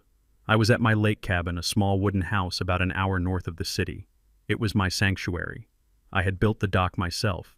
I knew every bass in the lake by name. I was standing on the porch, a cup of coffee in one hand and a garden hose in the other, watering the hydrangeas I had planted for Eliza 20 years ago. The silence of the morning was broken not by birds, but by the sound of tires on gravel. Lots of tires. I looked down the long driveway. A news van with a satellite dish on top was bumping along the dirt road. Behind it was another car. And another. The vultures had arrived. They parked at the edge of my property line. Doors flew open. Cameramen jumped out, hoisting heavy equipment on their shoulders. Reporters with perfectly sprayed hair adjusted their microphones. They were shouting before they even got close. Mr. Thorne. Mr. Thorne, is it true you left your wife destitute? Did you physically threaten Vanessa Thorne? What do you have to say about the allegations of financial coercion? Why are you hiding out here, sir? They were swarming the gate like ants on a dropped lollipop. They wanted a reaction. They wanted the angry black man. They wanted me to come down there and yell, to wave my arms, to spray them with the hose. That would be the clip that played on the 6 o'clock news. That would be the clip that convicted me in the court of public opinion. I didn't move. I didn't frown. I didn't smile. I turned the nozzle on the hose to a gentle mist. I focused on the blue petals of the hydrangeas. They looked thirsty. It had been a dry week. My phone was vibrating in my pocket against my hip. It was buzzing non-stop. Probably my PR team. Probably clients canceling contracts. Probably old friends wondering if I was a secret monster. I let it buzz. Down at the gate, a young reporter in a sharp blue suit was trying to climb the fence. "Sir, we have a video of your wife crying in a motel room. She says she fears for her life. Do you have a comment?" I moved to the next bush. A rhododendron. It needed a little more water at the roots. The cameramen were zooming in. I could hear the shutters of their cameras clicking furiously, capturing every wrinkle on my face, looking for a sign of guilt. They were writing the narrative in their heads. The reclusive tycoon. The cold-hearted abuser. Inside the cabin, the landline rang. I ignored that, too. I knew exactly what Vanessa was doing. It was the desperate play of a gambler who has run out of chips. She was betting on the fact that shame would break me. She thought that if she made enough noise, I would write a check just to make it stop. She thought I cared about what strangers thought of me. She forgot that I built my reputation on concrete, not on likes and shares. Concrete takes time to cure, but once it is set, you can't break it with words. I finished watering the garden. I took my time coiling the hose back onto its rack, making sure there were no kinks. I wiped my hands on a rag. Then I turned and looked at the mob at my gate. There were probably 20 of them now. They went silent as I turned, expecting a statement. They held their microphones out like spears. I reached into my pocket. I pulled out my phone. I didn't answer the calls. I opened the camera app. I took a picture of them. A calm, steady photo of the circus. Then I turned my back on them, walked into my cabin, and closed the door. I locked it. I pulled the curtains. I went to the kitchen and made myself a sandwich, turkey and Swiss on rye. I sat down at the table and finally looked at my phone. I opened the email from Reggie. The subject line was evidence collection. Inside was a folder. It contained everything. The screenshots of Vanessa's texts to her lover where she mocked me. the bank statements showing her withdrawals, the receipts from the hotels, and most importantly, the security footage from the house showing her attacking Brad, breaking the furniture and throwing things at me. She had gone on the internet and claimed I was violent. She had claimed I was a monster. And in doing so, she had opened the door wide for me to walk through. Reggie's text message popped up at the top of the screen. The defamation suit is drafted. The evidence is compiled. When do you want to release the Kraken? I took a bite of my sandwich. I watched the dust motes dancing in the shaft of sunlight coming through the window. Outside, I could still hear the faint shouting of the reporters. Not yet, I typed back. Let her talk. Let her go on the morning shows. Let her do an interview. Let her dig the hole so deep she can never climb out. We wait for the press conference. I set the phone down. Vanessa wanted a show. I would give her a show. But the finale wasn't going to be my destruction. It was going to be the most public, humiliating, and absolute dismantling of a lie that Atlanta had ever seen. I wasn't hiding. I was waiting. In construction, you don't pour the foundation until the ground is leveled. Vanessa was leveling the ground for me, stripping away every bit of sympathy she might have had by proving just how vicious she could be. I finished my lunch. I felt calm. The plants were watered. The evidence was ready. The storm was raging outside, but in here, everything was exactly according to plan. The rain had stopped, leaving the morning air over Atlanta crisp and clear. It was 10 o'clock on a Wednesday, exactly 48 hours after the dinner that ended my marriage. The driveway of the estate, which just 2 days ago had been filled with luxury cars and arrogance, was now filled with news vans. I had invited them. Vanessa wanted to play the media game. She wanted to use the court of public opinion to hang me. She didn't realize that in a court of law you need evidence, but in the court of public opinion you just need the truth. And I had brought receipts. I stood behind the heavy oak doors of the main entrance. I could hear the hum of the crowd outside. There were reporters from every local station, a few national affiliates, and a horde of independent bloggers who had spent the last 24 hours calling me a monster. They were expecting a fight. They were expecting a defensive old man trying to explain away his cruelty. They were hungry for a soundbite they could twist. Reggie stood next to me. He adjusted his tie. He didn't look nervous. He looked like a man about to watch a controlled demolition of a condemned building. "Are you ready, Marcus?" he asked. "Once we play this, there is no going back. Their reputation will be scorched earth." I looked at the monitor showing the front lawn. I saw the podium we had set up. I saw the massive LED screen we had rented and positioned behind it. "They scorched the earth first, Reggie," I said. "I am just planting the truth in the ashes." I pushed the doors open. The sound of camera shutters was like a machine gun volley. Flashes blinded me for a second, but I didn't blink. I walked slowly to the podium. I was wearing my best suit, a charcoal gray three-piece that I hadn't worn since the day I rang the opening bell for my company on the stock exchange. I stood tall. I didn't look frail. I didn't look abusive. I looked like the man who built half this city. I stood at the microphone and waited. I let the silence stretch out. I let them shout their questions. "Mr. Thorne, is it true you starve your wife? Mr. Thorne, why did you kick your pregnant stepdaughter onto the street? Mr. Thorne, do you have no heart?" I raised one hand. The crowd slowly quieted down. They wanted to hear the monster speak. "I am not here to give a speech." I said, my voice deep and steady, amplified by the speakers to reach the back of the lawn. "I am not here to defend my character. My character is written in the steel and concrete of the hospitals and schools I have built for 40 years. I am here to address the allegations made by my estranged wife, Vanessa Thorne, regarding the events of her daughter's birthday dinner." I paused. I looked directly into the camera lens of the biggest news station. I knew Vanessa was watching.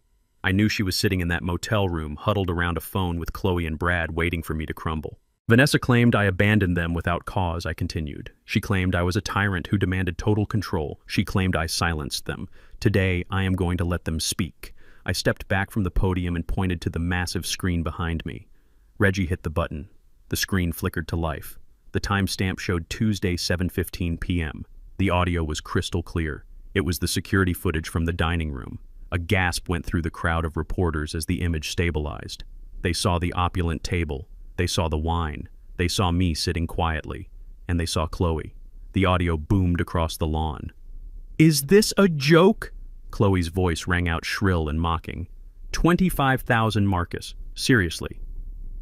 Do you have any idea how embarrassing this is?" I watched the reporters. They looked at each other. They were expecting a video of me yelling.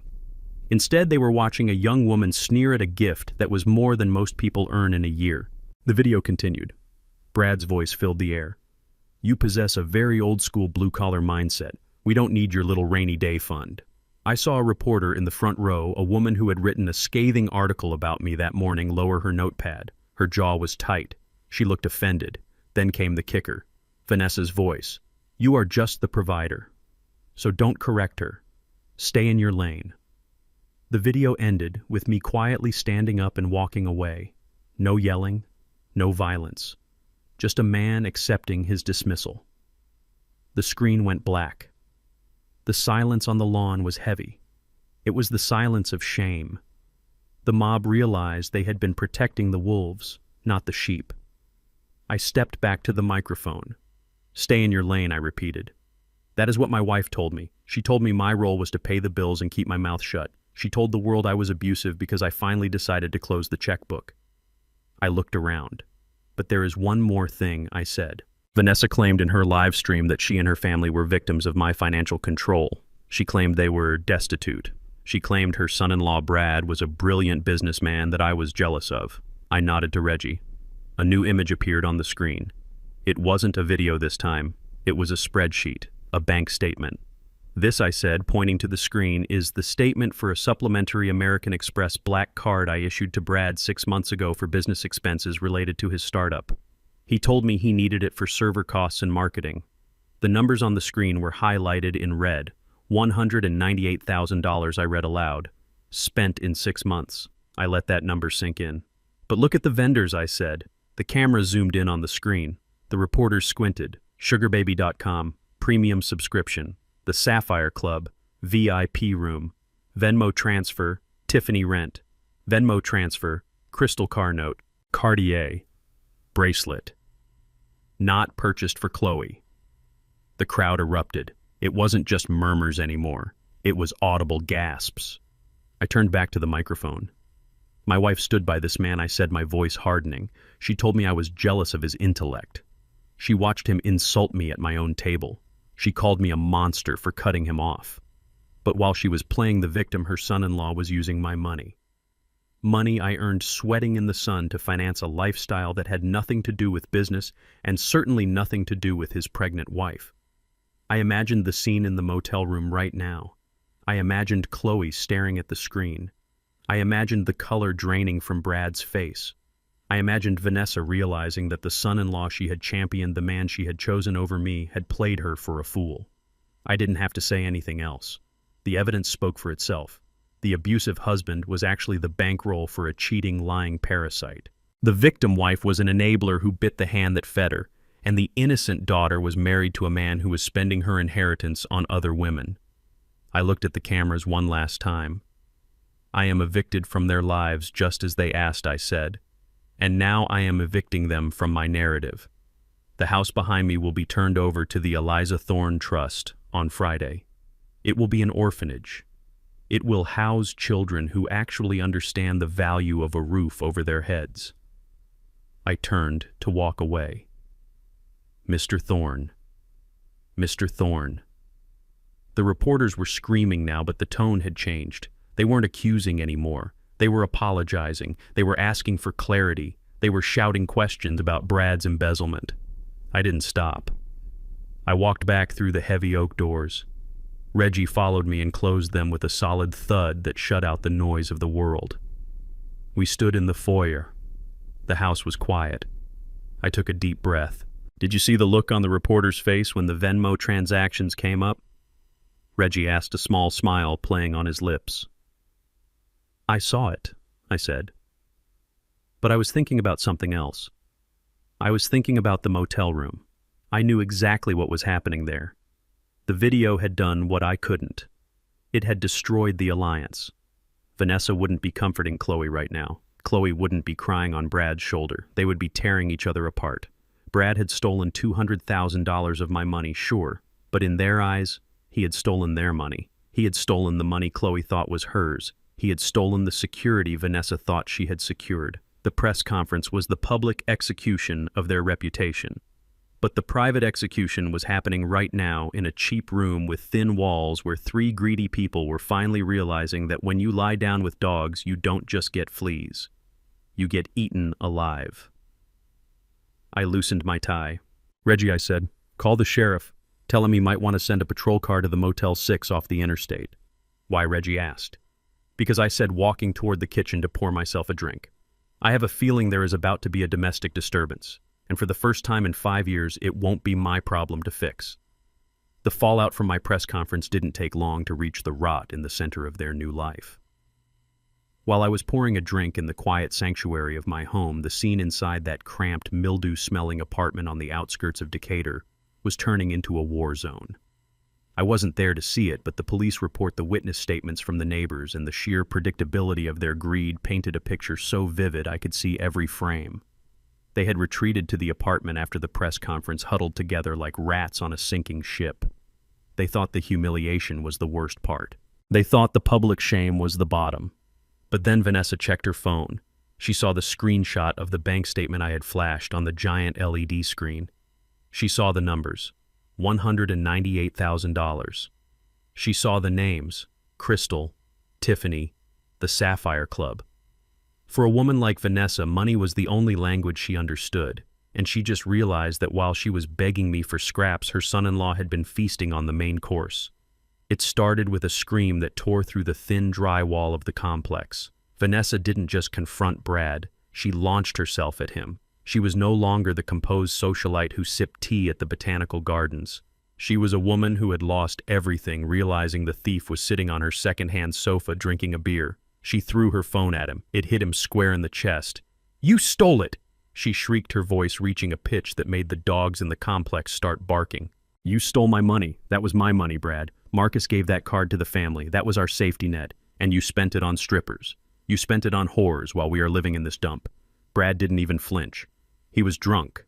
Not the fun kind of drunk. The dark, nihilistic kind of drunk that comes when a man knows he has no moves left. He just swatted the phone away and took another swig of his cheap vodka. "Shut up, Vanessa," he mumbled. "You are giving me a headache." "Shut up!"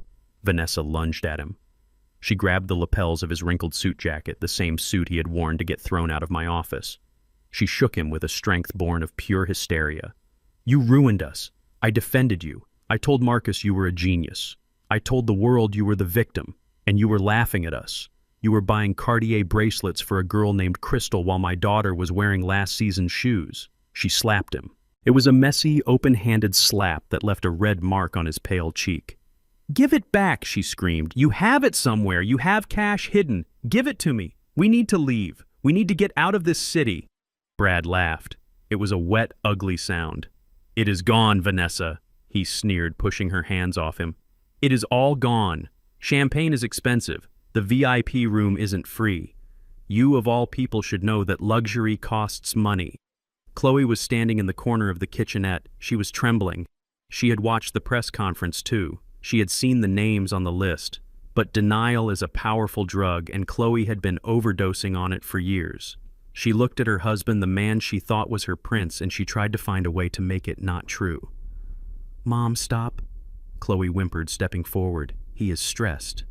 Maybe those were business expenses. Maybe he had to entertain clients at those clubs. You know how business works."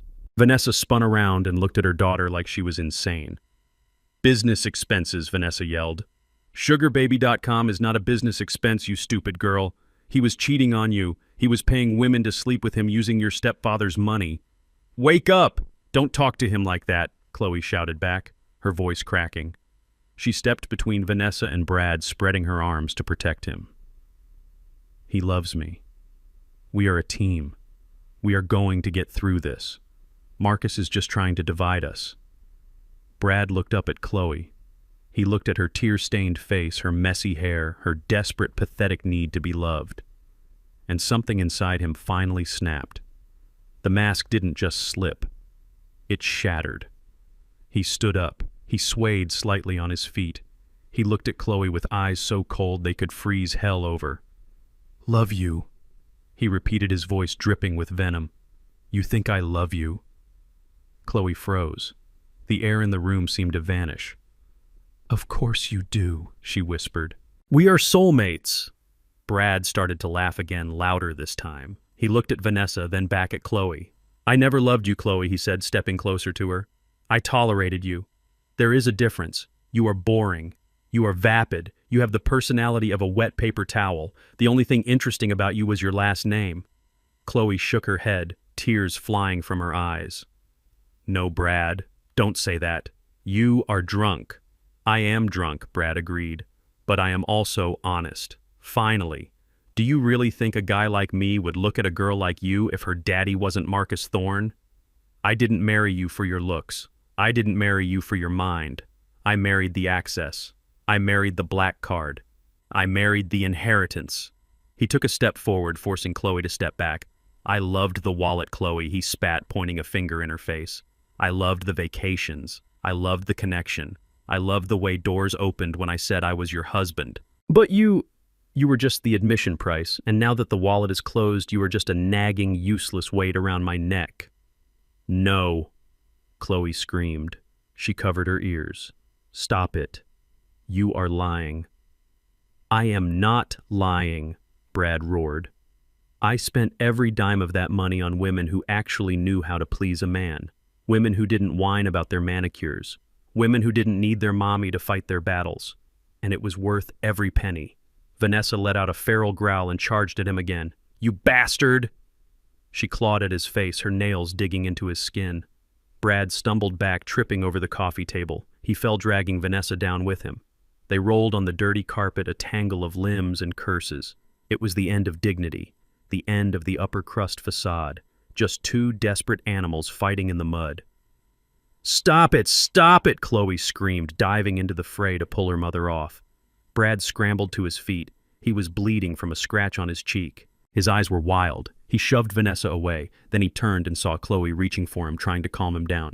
Get off me, he yelled. He shoved her. He didn't just push her away. He shoved her with all the force of his frustration, all the anger of his failure. Chloe flew backward. She wasn't ready for it. She hit the wall hard. Her head cracked against the plaster with a sickening thud.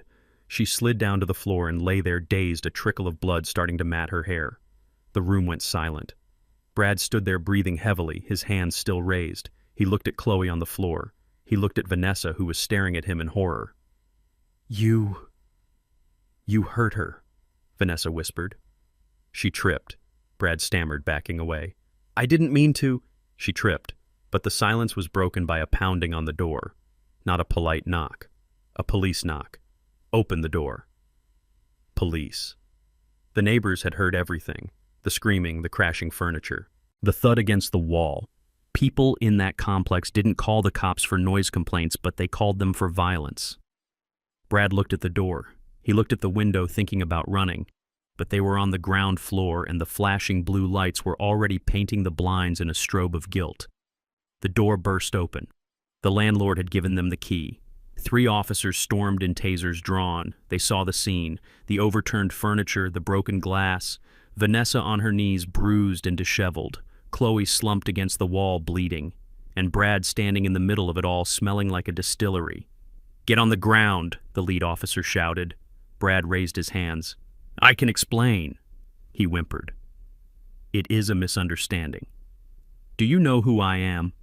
Get on the ground. They tackled him. The man who thought he was too good for this neighborhood was slammed face first into the stained carpet. I imagine the dust tasted bitter. They cuffed his hands behind his back. Vanessa tried to stand up, trying to smooth her torn dress. Officers, she said, trying to summon her society voice, thank God you are here. This man assaulted us. I am Vanessa Thorne. My husband is Marcus Thorne. You need to get me a private car. The officer looked at her. He looked at the wreckage of the apartment. He looked at the empty vodka bottle. Ma'am, you are coming too, he said. We have reports of mutual combat, and we need a statement regarding the disturbance. Chloe was helped up by a paramedic who had followed the police in. She was weeping quietly, holding an ice pack to her head. She looked at Brad as they hauled him up. He didn't look at her. He was crying, begging the officers not to scratch his watch. They were marched out of the apartment. The entire complex had come out to watch. People in bathrobes, people smoking cigarettes on the balconies, kids riding bikes in the parking lot. They all watched as the rich folks were paraded out in handcuffs. There were no paparazzi this time, no glamorous lighting. Just the harsh glare of the police cruisers and the cell phone cameras of the neighbors recording the downfall for TikTok. Brad was shoved into the back of a cruiser. He hit his head on the doorframe. He looked small. He looked pathetic. Vanessa was put in another car. She hid her face in her hands, not out of sorrow, but out of shame. She knew this would be on the internet by morning. The real housewives of the slums. Chloe sat in the back of the ambulance, a blanket wrapped around her shoulders. She looked out the window at the flashing lights. The illusion was gone. The husband who loved her was a myth. The mother who protected her was a mess. The stepfather who paid for it all was gone. I sat in my study miles away. My phone buzzed. It was Reggie. "It is done," the text read. "Brad arrested for domestic battery. Vanessa detained for disorderly conduct. Chloe is being treated for a concussion. The landlord is evicting them for the damage." I put the phone down. I walked to the window and looked out at the peaceful night. I didn't feel happy. You don't feel happy when you watch a building collapse, even if you ordered the demolition. You just feel the weight of the dust settling. They had wanted to be independent. They had wanted to live without my rules. Well, they had their wish. They were free of me. But they were prisoners of their own choices. Brad and Chloe were broken. Not just their marriage, but their spirits. The fracture was complete. And all it took was a little bit of pressure and the removal of the one thing that had glued them together, my money.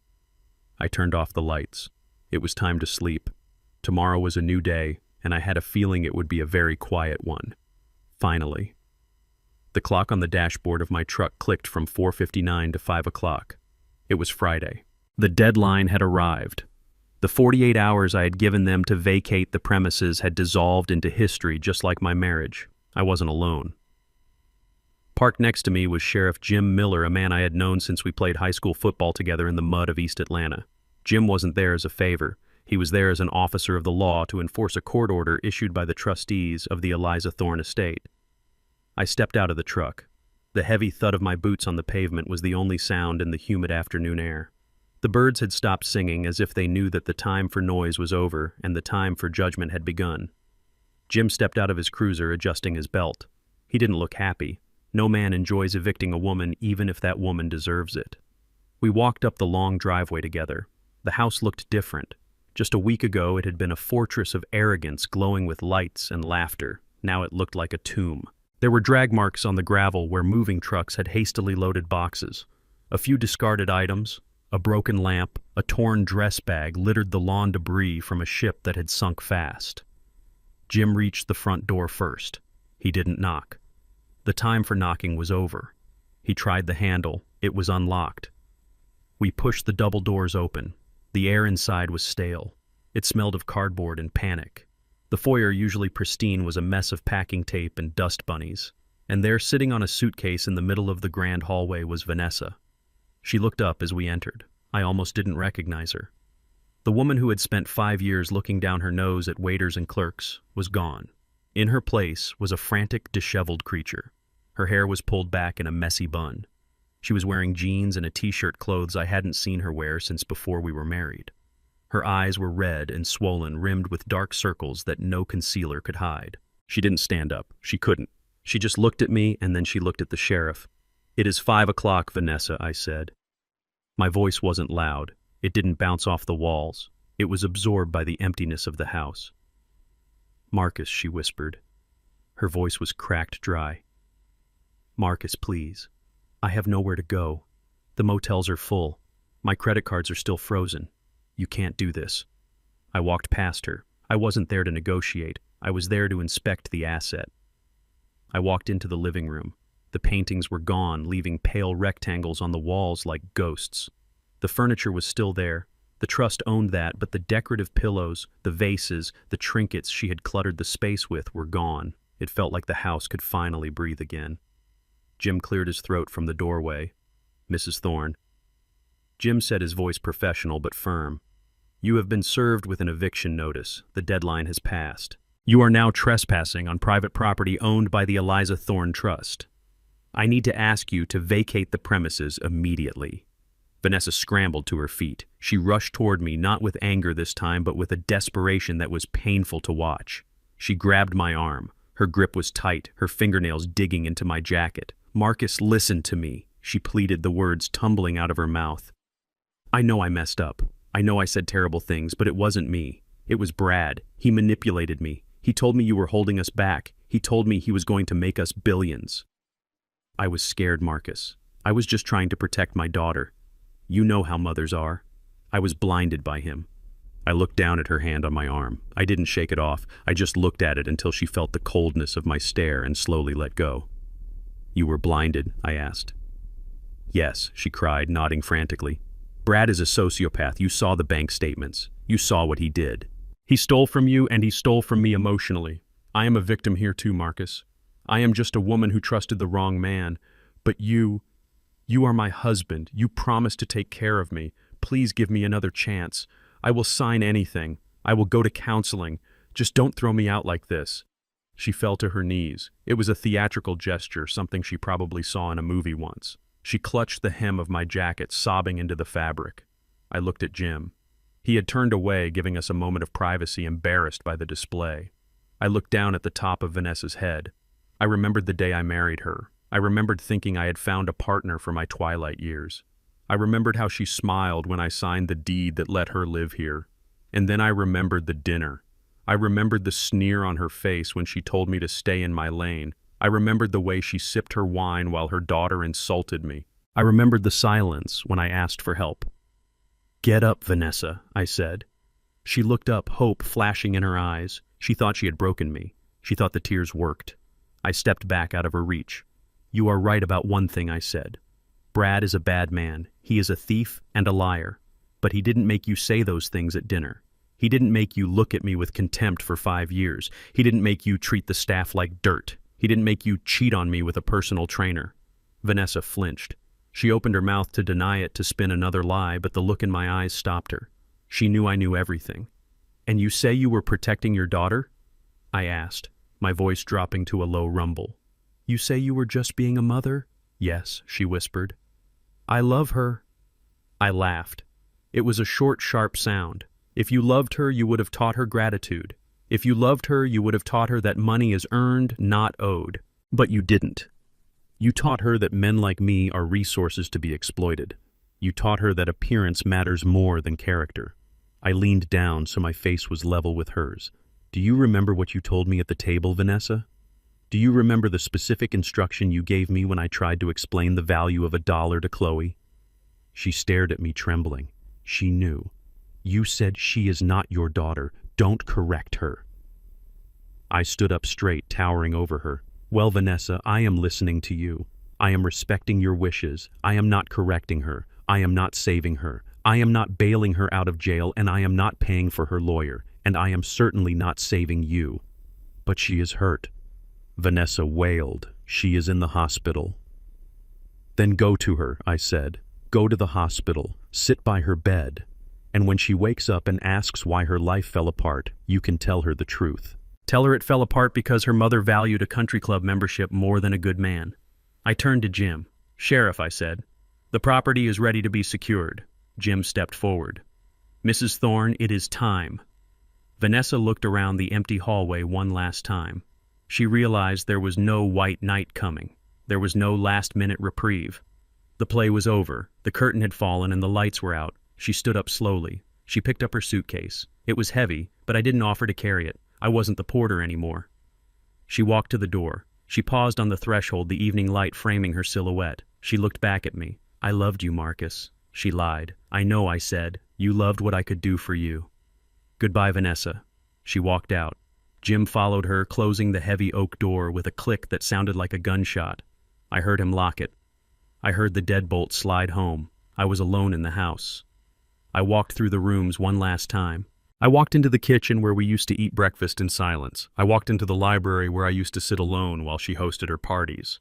The ghosts of the last 5 years were fading. The house felt lighter.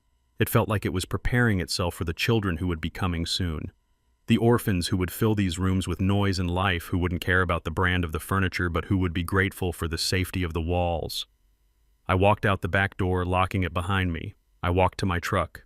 Jim was waiting by his cruiser. Vanessa was gone, likely in a taxi heading to the hospital or another motel. You okay, Marcus? Jim asked, leaning against the hood of his car. I took a deep breath of the evening air. It smelled of rain and pine needles. "I am better than okay, Jim," I said. "I am free." I climbed into my truck. I didn't look back at the mansion. It wasn't my home anymore. It was just a building. My home was the cabin by the lake. My home was the peace of mind that comes from knowing you stood your ground. I started the engine. As I drove down the long driveway past the gate that was now closed and locked, I felt a weight lift off my chest that I hadn't realized I was carrying. The eviction was complete. The parasites were gone, and for the first time in a long time, Marcus Thorne was driving toward a future that belonged only to him. You might wonder why I didn't fight harder to keep the furniture. You might wonder why a man who built his fortune on details would leave a house full of antiques paintings and Persian rugs to a woman who had just betrayed him. The answer is simple. I didn't. The house Jim sealed off yesterday was a shell. It was a stage set. The real assets, the things that actually mattered, had been sitting in a climate-controlled storage unit in Sandy Springs for over a month. I have been in construction for 40 years. I know that before a building collapses, there are signs. Cracks in the drywall, doors that don't close right, the smell of rot in the basement. I smelled the rot in my marriage 6 months ago. That was when I started the renovation. I told Vanessa I was sending the expensive pieces out for restoration. I told her the humidity in the house was damaging the oil paintings. She didn't care. As long as there was something hanging on the wall that looked expensive, she was happy. So piece by piece, I swapped them.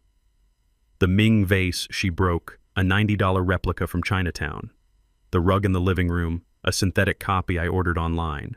The paintings, high-quality prints on canvas. For a woman who claimed to have such refined taste, Vanessa couldn't tell the difference between a masterpiece and a mirror image. She lived on the surface of things, so she never noticed that the substance was gone. But there was one asset class I didn't touch, her closet. Vanessa called it her investment portfolio. While I bought stocks and land, she bought leather, Hermes, Chanel, Louis Vuitton. She had a collection of handbags that she claimed was worth $500,000. She used to tell me that if anything ever happened, those bags were her safety net. She was right about the value, but she was wrong about the security. It was Saturday morning. Vanessa was sitting in a cheap coffee shop near the hospital where Chloe was being treated for her concussion. She was drinking tap water because she couldn't afford a latte. She had spent her last cash on the taxi. She needed money, and she needed it now. She needed a lawyer for Brad, not because she loved him, but because she needed him to take the blame. She needed a deposit for an apartment. She needed to buy back her dignity. She looked at the orange Hermes Birkin bag sitting on the chair next to her. It was crocodile skin with gold hardware. She had bought it 3 years ago for $45,000. She remembered the day clearly. Brad had been with her. He had encouraged her to buy it. He said it was an heirloom. She picked up the bag. It felt heavy. It felt like salvation. She walked 3 blocks to Golden Loan. It wasn't a dirty pawn shop with bars on the windows. It was a high-end collateral lender, the kind of place that quietly turned the mistakes of the rich into liquid cash. She walked in with her head high. She was still Vanessa Thorne, even if her dress was wrinkled. "I need to liquidate an asset," she told the man behind the counter. His name was Solomon. He had been in the business for 30 years. He wore a jeweler's loop around his neck and had eyes that had seen every lie Atlanta had to offer. He looked at Vanessa. He recognized her. He had seen the news. He knew exactly who she was and exactly why she was there. "Let us see what you have, Mrs. Thorne," Solomon said, his voice neutral. Vanessa placed the bag on the velvet pad on the counter. She handled it like it was the Holy Grail. "This is a Himalayan Birkin," she said, her voice trembling slightly. "It is currently trading for $60,000 on the secondary market. I am willing to let it go for 40. Cash. Today." Solomon didn't say anything. He put on white cotton gloves. He pulled the bag toward him. He opened the clasp. He inspected the stitching. He took out a small flashlight and looked inside the lining. He smelled the leather. Vanessa tapped her fingers on the glass. "Hurry up," she said. "I have an appointment." Solomon put the bag down. He took off his gloves. He looked at Vanessa with a strange expression. It wasn't greed. It was pity. "Mrs. Thorne," he said gently, "I cannot buy this bag." Vanessa scoffed. "What do you mean? You don't have the liquidity?" "I can go to another shop. This is a rare item." "It is not a question of liquidity," Solomon said. "It is a question of authenticity." Vanessa froze. "Authenticity. Are you joking?" I bought this at the boutique in Buckhead. I have the receipt at home. I am sure you did buy a bag like this once, Solomon said. But this is not that bag. He turned the bag around and pointed to the stitching near the handle. Look here, he said. The stitching on a real Hermes is done by hand. It has a slight angle. This stitching is straight. It was done by a machine. And the hardware. It is plated zinc, not gold. The weight is off by nearly 200 grams. Vanessa's face flushed red. You don't know what you're talking about. This is insane. Marcus put you up to this, didn't he? He called you and told you not to buy from me. Solomon sighed. He reached under the counter and pulled out a pair of scissors. If this is real crocodile skin, Mrs. Thorne, these scissors will not easily pierce it. If it is embossed cow leather from a factory in Shenzhen, it will cut like paper. May I? Vanessa hesitated, but her arrogance pushed her forward. Go ahead, she challenged. You are going to owe me $60,000 when you ruin it. Solomon didn't hesitate. He took the strap and snipped. It sliced through effortlessly, revealing a white, foamy interior, Plastic Solomon said. Vanessa stared at the cut strap. She couldn't breathe. The room was spinning. But that is impossible, she whispered. It has been in my closet. I keep it in the dust bag. She stopped. A memory flashed in her mind. 6 months ago. Brad. Brad had come to her with a smile. Vanessa, you know insurance premiums are going up. We need to get your collection appraised and professionally cleaned. I have a guy. He can do the whole closet for a discount. She had thanked him. She had thought he was being a dutiful son-in-law. She had let him load 10 of her most expensive bags into his car. He brought them back 2 days later, all in their dust bags, looking shiny and perfect. She grabbed the bag from the counter, clutching the ruined strap. Brad, she hissed. Solomon nodded slowly. We see it often, Mrs. Thorne. The superfake market is very sophisticated. A family member takes the real item, sells it for cash, and replaces it with a high-end replica that costs maybe $500. The owner never notices until they try to sell it. Vanessa grabbed her other bag, a Chanel flat bag she was using as her purse. She dumped the contents on the counter. Her lipstick, her wallet, her keys clattered out. Check this one, she screamed. Check it. Solomon didn't need the loop this time. He just felt the leather. Synthetic, he said. Good quality, but synthetic. Vanessa screamed. It was a sound of pure primal loss. She swept the fake bags off the counter. She fell to the floor of the pawn shop, surrounded by the lies she had been carrying around on her arm. He sold them, she sobbed. He sold them all. $200,000 on the credit card was just the tip of the iceberg. Brad had been liquidating her life for months. Every time he complimented her style, every time he admired her collection, he was calculating the resale value. He had stripped her clean while she was sleeping and left her holding a bag full of plastic foam. I was sitting in my truck at the construction site when Solomon called me. We had known each other for years. He told me what happened. She is on the floor, Marcus Solomon said. She is broken. She tried to sell me a piece of plastic for 40 grand. The boy took everything. I listened to the hum of the excavator engine. Did you give her anything I asked? I gave her a bottle of water, Solomon said. And I called a cab. She can't stay here. Thank you, Solomon, I said. I hung up. I thought about the house. I thought about the fake Ming vase. I thought about the fake paintings. And now the fake bags. Vanessa had spent her whole life chasing status. She wanted the label. She wanted the logo. She wanted the world to look at her and see value. But she never cared about what was inside. She never checked the stitching. She married a man for his potential wealth without checking his character. She raised a daughter to value money over respect. She built a life on a foundation of appearances. And now at the end of the road, she found out that the only real thing in her life was the man she had thrown away. The irony was perfect. She left me because she thought I was cheap. She thought I was holding her back from the luxury she deserved. And now she was sitting on a dirty floor in a pawn shop, realizing that the luxury she worshipped was just a cheap imitation manufactured in a factory, sold by a con artist and bought by a fool.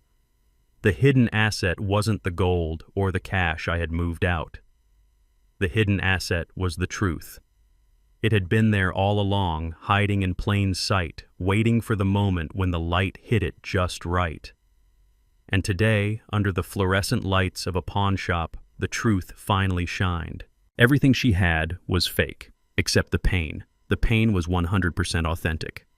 Here is part 14 of the script, written in English, optimized for voice-over narration. with the tone and length you requested.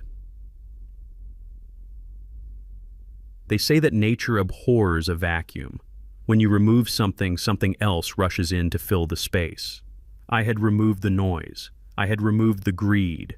I had removed the parasites that had been feeding on my life for 5 years. My house was empty. My schedule was clear.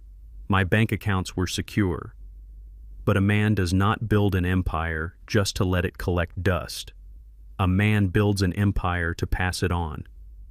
For years, Vanessa and Brad had circled me like vultures waiting for me to die. They measured my health in potential inheritance tax. They looked at my company and saw a piggy bank. They looked at the Eliza Thorne Trust and saw a real estate portfolio. They never looked at the work. They never saw the sweat in the concrete or the soul in the blueprints. They thought the legacy was the money. They were wrong. The legacy is the mission, and you cannot leave a mission to people who only care about themselves. On Monday morning, 3 days after the eviction, I walked into my office at Thorne Construction. The mood was different. The team knew what had happened. News travels fast in Atlanta, especially when it involves police cars and public humiliation. But nobody asked me about it. Sarah just handed me my coffee with a little extra warmth in her smile. Big Mike gave me a firm nod as he headed out to the site. They respected my privacy. At 9 o'clock, there was a knock on my door. It wasn't a tentative, fearful knock like Brad used to give. It was 3 solid raps, confident, respectful. "Come in," I said. The door opened, and Jamal entered. Jamal Williams is 28 years old. He has skin the color of deep mahogany and eyes that don't miss a single detail. He was wearing steel-toed boots, clean jeans, and a collared shirt with the company logo on the chest. He held a roll of blueprints under his arm like a soldier holding a rifle. Jamal wasn't a stranger. 10 years ago, I was inspecting a site in one of the roughest neighborhoods in Decatur. I saw a skinny kid sitting on a pile of bricks reading a calculus textbook while other kids were running the streets. I asked him what he was doing. He told me he was trying to figure out the load-bearing capacity of the bridge we were building. He was 18. He had no father, a mother who worked 2 shifts, and a brain that was hungry for a way out. I didn't give him money. I gave him a job. I told him if he swept the floors and carried the lumber, I would pay for his books. When he got into Georgia Tech, I paid for his tuition, not from a family account, but from my private funds. Vanessa never knew about him. Chloe never knew he existed. While they were buying purses, Jamal was buying physics books. While Brad was learning how to bullshit investors, Jamal was learning how to pour foundation that would last 100 years. Morning, Mr. Thorne. Jamal said, his voice deep and steady. "I have the revised schematics for the hospital wing. I found a way to reduce the steel budget by 6% without compromising structural integrity." He unrolled the plans on my desk. He didn't ask how I was. He didn't ask about the scandal. He focused on the work. That is what I loved about him. He honored the work. I looked at the blueprints. They were perfect. Clean lines, smart calculations, the mind of an engineer with the heart of a builder. "Sit down, Jamal," I said. He hesitated. He looked at the chair, the same chair Brad had sat in when he demanded a job he wasn't qualified for. Jamal sat on the edge of the seat, respectful, ready to stand up if needed. "The plans are good," I said, "but that is not why I called you in here." Jamal nodded. "Is there a problem with the site, sir?" "No," I said. "The site is fine. The problem is the future." I opened my desk drawer and pulled out a thick leather binder. It wasn't a construction contract, it was a succession plan. I watched Jamal's face. He didn't know what was coming. He expected a promotion, maybe a raise. He didn't expect the world. "Jamal," I said, leaning back, "do you know why I fired my son-in-law?" Jamal looked down at his hands. "I heard he wasn't a good fit for the company culture, sir." "That is a polite way of saying he was a thief and a fool," I said. "Brad thought he deserved this company because he married into my house. He thought leadership was a birthright. But you and I know the truth, don't we?" I pointed to his boots. "We know that leadership starts at the bottom," I continued. "It starts with the broom. It starts with the shovel. You have swept the floors, Jamal. You have poured the cement. You have done the math. You have earned every inch of ground you stand on." I slid the binder across the desk. "Open it." Jamal opened the leather cover. He read the first page. His eyes widened. He stopped breathing for a second. He looked up at me, then back at the paper, then back at me. "Mr. Thorne," he whispered. This designates me as the chief operating officer and the primary trustee of the Eliza Thorne estate." "That is correct," I said. "But, sir, this transfers voting control of the company to me upon your retirement. This puts me in charge of the assets, the charitable giving, the new orphanage project." I nodded. "It is a lot of responsibility. Do you think you can handle it?" Jamal shook his head slowly. "Sir, this is everything. Why me? You have family. I mean, I know things are complicated right now, but..." I stood up and walked to the window. I looked out at the city. "I don't have family, Jamal," I said softly. "I have relatives. There is a difference. Relatives are the people who share your DNA. Family are the people who share your values." I turned back to him. "For 10 years I have watched you. I watched you study when you were tired. I watched you send money home to your mother every single week. I watched you stay late on job sites to make sure the safety rails were secure, not because I paid you extra, but because you cared about the men working there. You have honor, Jamal. You have a code." I walked over to him and put a hand on his shoulder. "Brad wanted to use this company to buy Ferraris. You want to use this company to build hospitals. That is why it is you. It has to be you. Because if I leave this to them, they will sell it for parts within a year. If I leave it to you, it will stand for another 50 years. Jamal looked at the document. His hands were shaking slightly, not from fear, but from the weight of the moment. He wasn't thinking about the money he would make. He was thinking about the burden he was accepting. "I won't let you down, Marcus," he said. It was the first time he had ever called me by my first name. It wasn't disrespectful.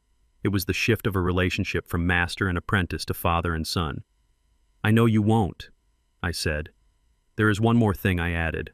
"The house, the one on Peachtree." Jamal looked up. "The one the police just raided?" "Yes," I said. "The trust is converting it into a home for boys. Boys like you were. Boys who have potential but no path. I want you to oversee the renovation. I want you to tear out the marble floors Vanessa loves so much and put in hardwood that can handle kids running. I want you to turn the wine cellar into a library. I want you to take the vanity out of that house and put the heart back in." Jamal smiled, a genuine, bright smile that lit up the room. "I have some ideas for that," he said. "We can turn the garage into a workshop. Teach them trade skills, carpentry, welding. Give them a trade before they even graduate high school." I smiled back. That is exactly what I wanted to hear. I picked up a pen and handed it to him. "Sign it, Jamal. Let's get to work." He signed the papers. The scratch of the pen against the paper was the sound of a new era beginning. It was the sound of justice. While Brad was sitting in a holding cell blaming the world for his failures, Jamal was sitting in the corner office accepting the reward for his integrity. Vanessa had always said that Jamal was just one of my little charity cases. She used to roll her eyes when I mentioned his grades. She saw a black kid in work boots and saw a laborer. She never looked close enough to see the king hiding inside. That afternoon, I introduced Jamal to the senior staff. Big Mike shook his hand and nearly crushed it with enthusiasm. Sarah hugged him. There was no resentment, no whispers of nepotism. Everyone in that room knew Jamal. They knew he was the first one in and the last one out. They knew he deserved it. As I watched him shake hands, looking confident and humble, I realized something. I hadn't lost a son when I kicked Brad out. I had simply cleared the space to acknowledge the son I already had. The true heir isn't the one who waits for the will to be read. The true heir is the one who helps you write it. I walked out of the conference room and left them to it. I had a meeting with the sheriff about the final details of the restraining orders, but for the first time in 5 years, I wasn't walking with a heavy heart. I was walking light. My legacy was safe. My house was being repurposed, and the parasites were gone. The king hadn't just returned to his throne, he had chosen his successor. And this time he chose blood that was thicker than water, the blood of shared struggle and shared dreams. 6 months have passed since the day the locks were changed on the Peachtree estate. In the construction business, 6 months is enough time to pour a foundation frame, a structure, and put a roof over it. It is enough time to build something new. But as I have learned, 6 months is also enough time for a poorly built structure to collapse completely under its own weight. I don't track them, I don't follow their social media, I don't ask mutual acquaintances how they are doing. I don't have to. The city of Atlanta is big, but circles are small, and the echoes of their crash are still bouncing off the walls of the society they used to desperate to be part of. Let's start with Vanessa. The woman who once demanded a $25,000 monthly allowance to maintain her lifestyle is now living on a budget that wouldn't cover her old dry cleaning bill. She lives in a studio apartment in a complex near the airport. It is a noisy, transient place where the planes roar overhead every 3 minutes, shaking the thin windows. Her view isn't a manicured garden anymore. It is a parking lot filled with rental cars. I know this because my lawyer Reggie had to send a courier there to deliver the final divorce decree. The courier told me that when Vanessa opened the door, the smell of burnt onions from the neighbor's unit wafted out. The apartment was barely 400 square feet. Her bed was in the living room.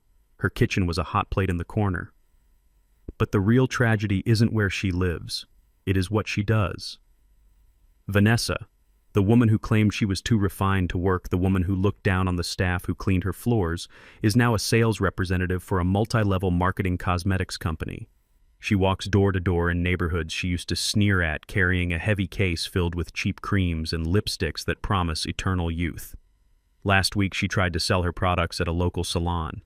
She didn't know that the owner of the salon was the sister of one of my foremen. She walked in wearing a suit that was 3 seasons old and slightly too loose because she had lost weight from stress.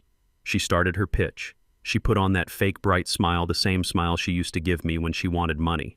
She told the women in the salon that she was an entrepreneur. She told them she was building her own empire. She tried to sell them a $30 face wash. One of the customers recognized her. It was a woman named Brenda, a former friend from the charity board. Brenda didn't say hello. She didn't ask how Vanessa was. She just looked at the cheap plastic case in Vanessa's hand and then looked at her own diamond watch. She told Vanessa that she only uses medical-grade skincare and asked the salon owner to escort the solicitor out. Vanessa was thrown out. Not by police this time, but by the social judgment she had spent her whole life fearing. She stood on the sidewalk clutching her case of unsold makeup while the women inside laughed. She is learning that dignity isn't something you buy at a boutique. It is something you earn. And right now, her account is overdrawn. Then there is Brad, the visionary, the disruptor, the man who was going to change the world with his app and his synergy. Brad is currently residing in a state facility about 2 hours south of the city. He isn't wearing Italian wool anymore. He is wearing Department of Corrections orange. It turns out that stealing $200,000 from me was just the beginning of his problems. When I exposed his spending habits at the press conference, the other investors, the ones he claimed to have lined up, started looking at their own books. They found holes, massive gaping holes where their money should have been. Brad hadn't just been using my money for bottle service and jewelry. He had been running a Ponzi scheme. He was taking money from new investors to pay off the interest for old ones, all while skimming the top for himself. The trial lasted 3 days. The evidence was overwhelming. The jury didn't see a young, misunderstood genius. They saw a con artist. I went to the sentencing hearing. I didn't sit in the front row. I stood in the back in the shadows. I wanted to see him one last time. When the judge asked if he had anything to say, Brad didn't apologize. He didn't show remorse. He cried. He blamed the economy. He blamed the pressure. He even tried to blame me, saying that if I had just supported him more, he wouldn't have been forced to cut corners. The judge wasn't impressed. He gave him 5 years for wire fraud and embezzlement. As the bailiff led him away, Brad looked into the gallery. He was searching for someone. Maybe Chloe, maybe Vanessa. But they weren't there. He saw me. Our eyes locked for a second. In his eyes, I saw the terrifying realization that there was no one left to charm. There was no one left to manipulate. He was going to a place where his vocabulary of buzzwords wouldn't save him. He wanted to be a big fish. Well, he is in a very small tank now. And finally, Chloe. Of all of them, Chloe is the one who haunts me the most. Not because I miss her, but because she is the perfect example of wasted potential. She had the best education money could buy. She had tutors. She had art classes. She had every door held open for her. Now she pushes those doors open with her hip while balancing a tray of burgers and fries. Chloe is working at a diner called the Silver Skillet on 14th Street. It is a blue-collar joint, good food, cheap coffee, and hard floors. It is the kind of place where construction workers go for breakfast before the sun comes up.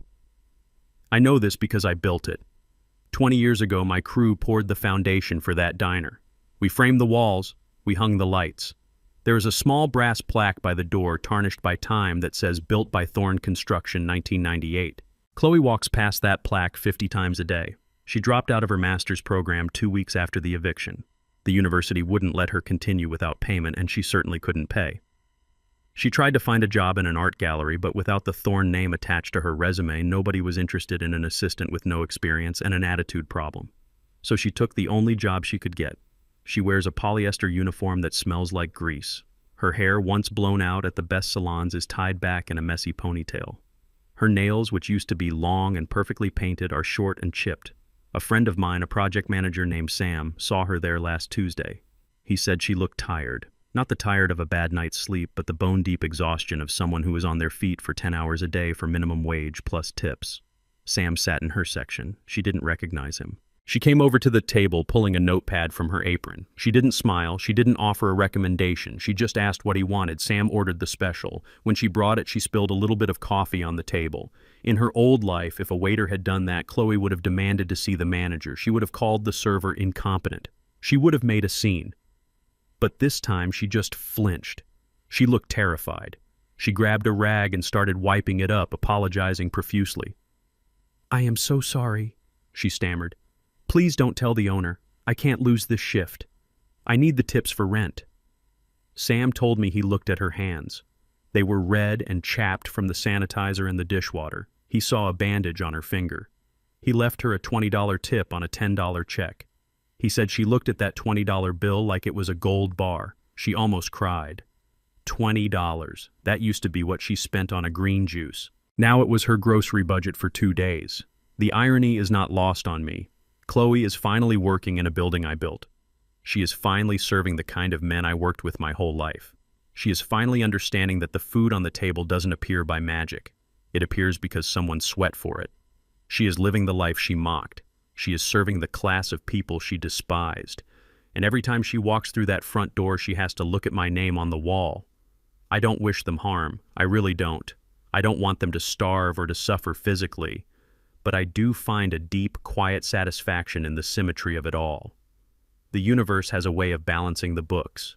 Vanessa wanted beauty, so she is selling lies to cover up flaws. Brad wanted to be a captive audience, so he is now literally a captive. Chloe wanted to be served, so she is now serving others. They are all exactly where they belong. They are living the consequences of their character. Meanwhile, I am sitting on the porch of my cabin. Jamal called me this morning. The renovation on the orphanage is ahead of schedule. He found a way to preserve the old oak tree in the front yard, the one Eliza planted. He said the boys are already signing up for the carpentry workshop. I hung up the phone and looked at the lake. The water was calm. The air was clean. I took a sip of my coffee.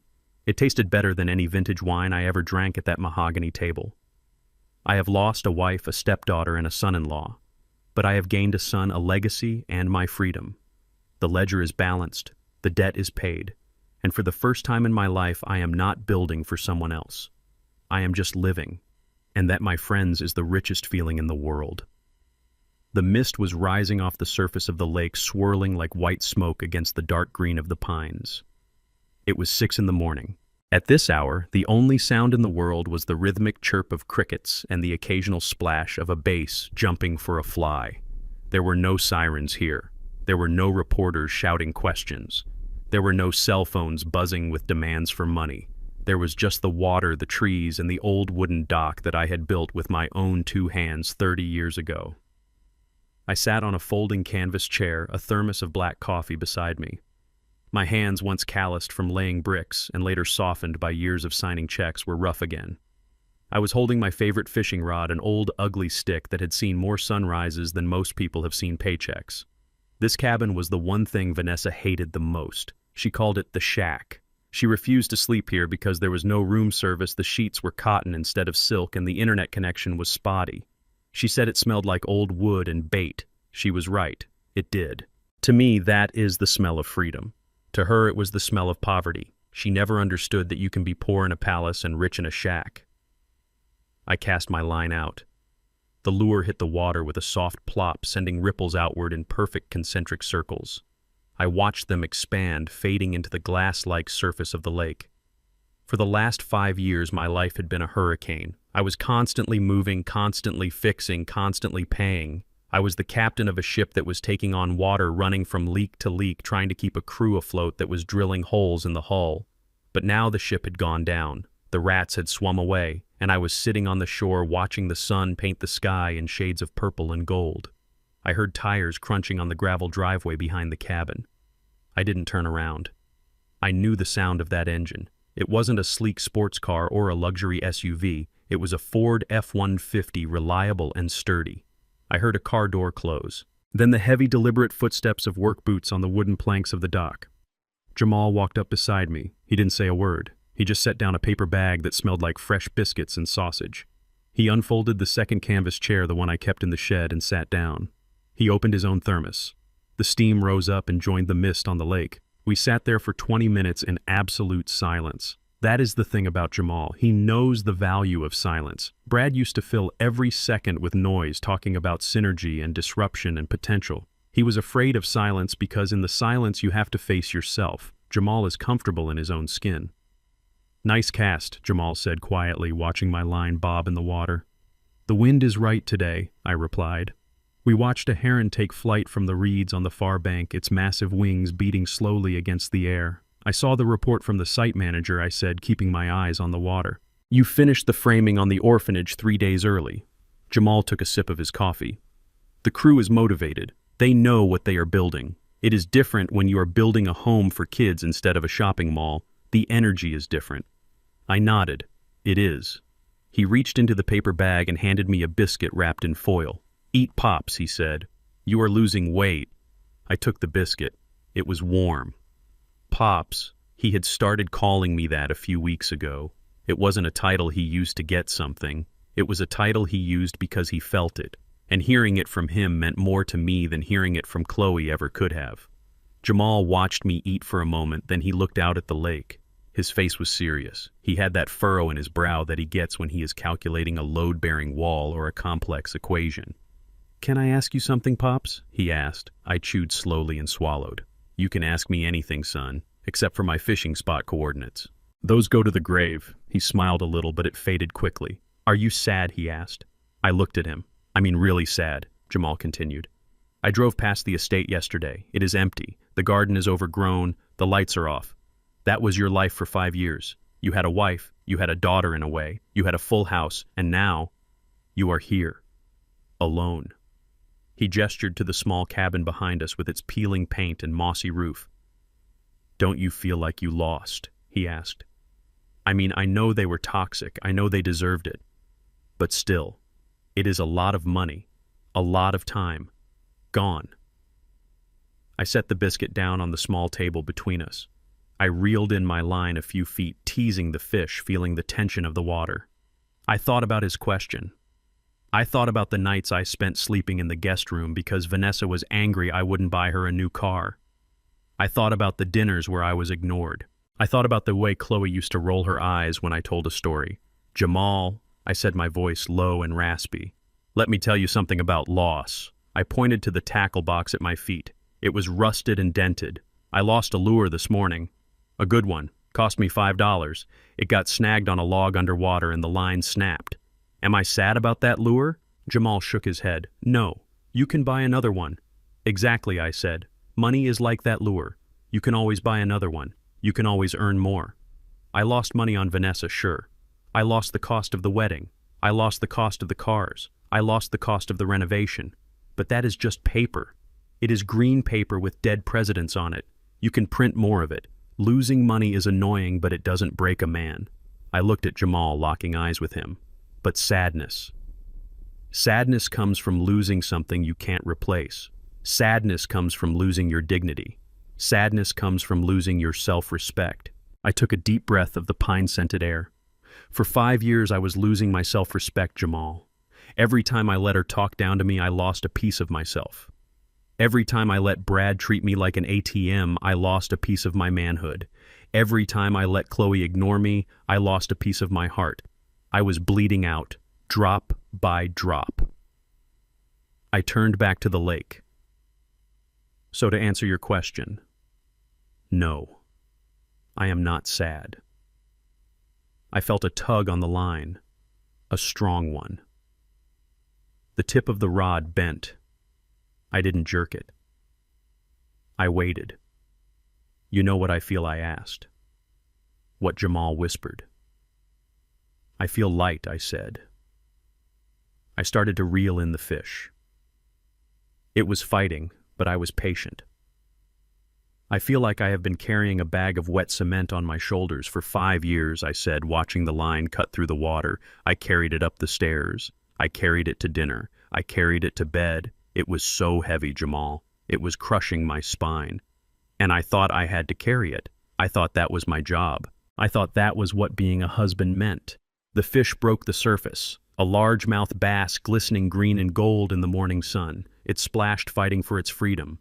But then I continued. I realized I could just put it down. I could just drop the bag. And when I dropped it, I pulled the fish onto the dock. It flopped on the wet wood, full of life and energy. When I dropped it, I didn't fall. I floated.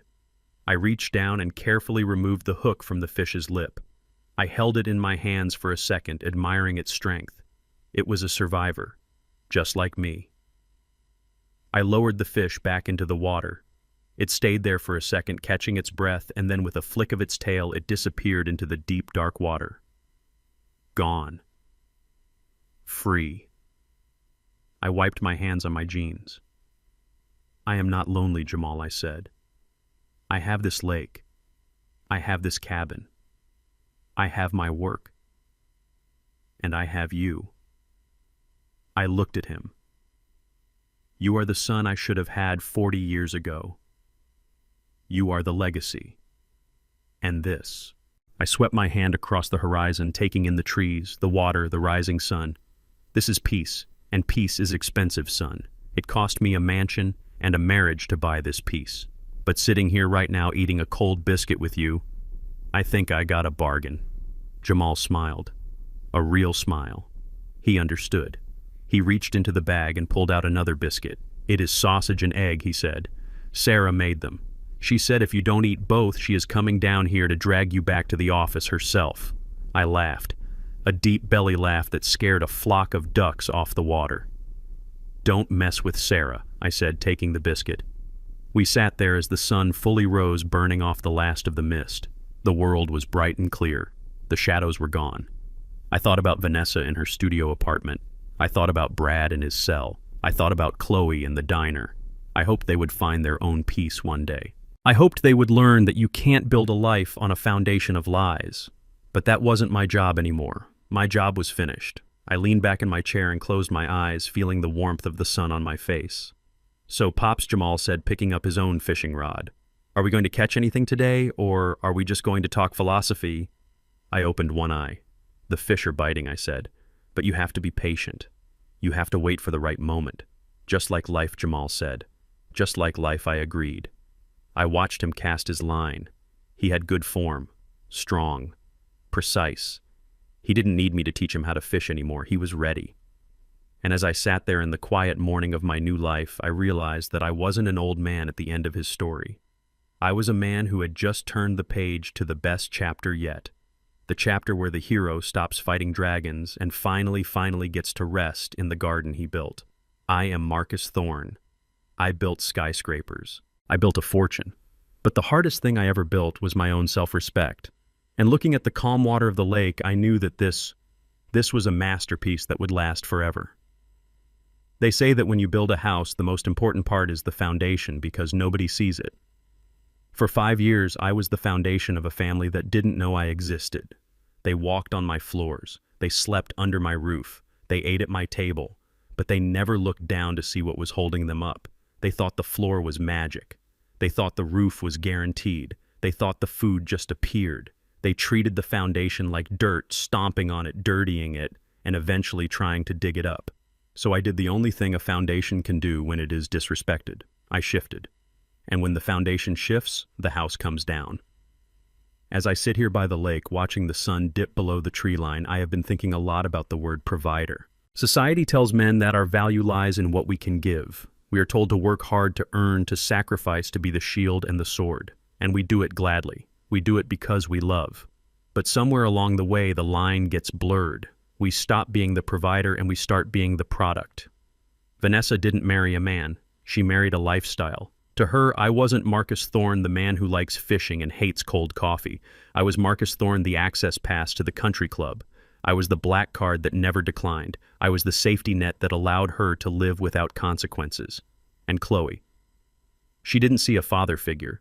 She saw an ATM machine that she could insult while waiting for it to dispense cash. She thought she could take the money and spit on the hand that gave it to her.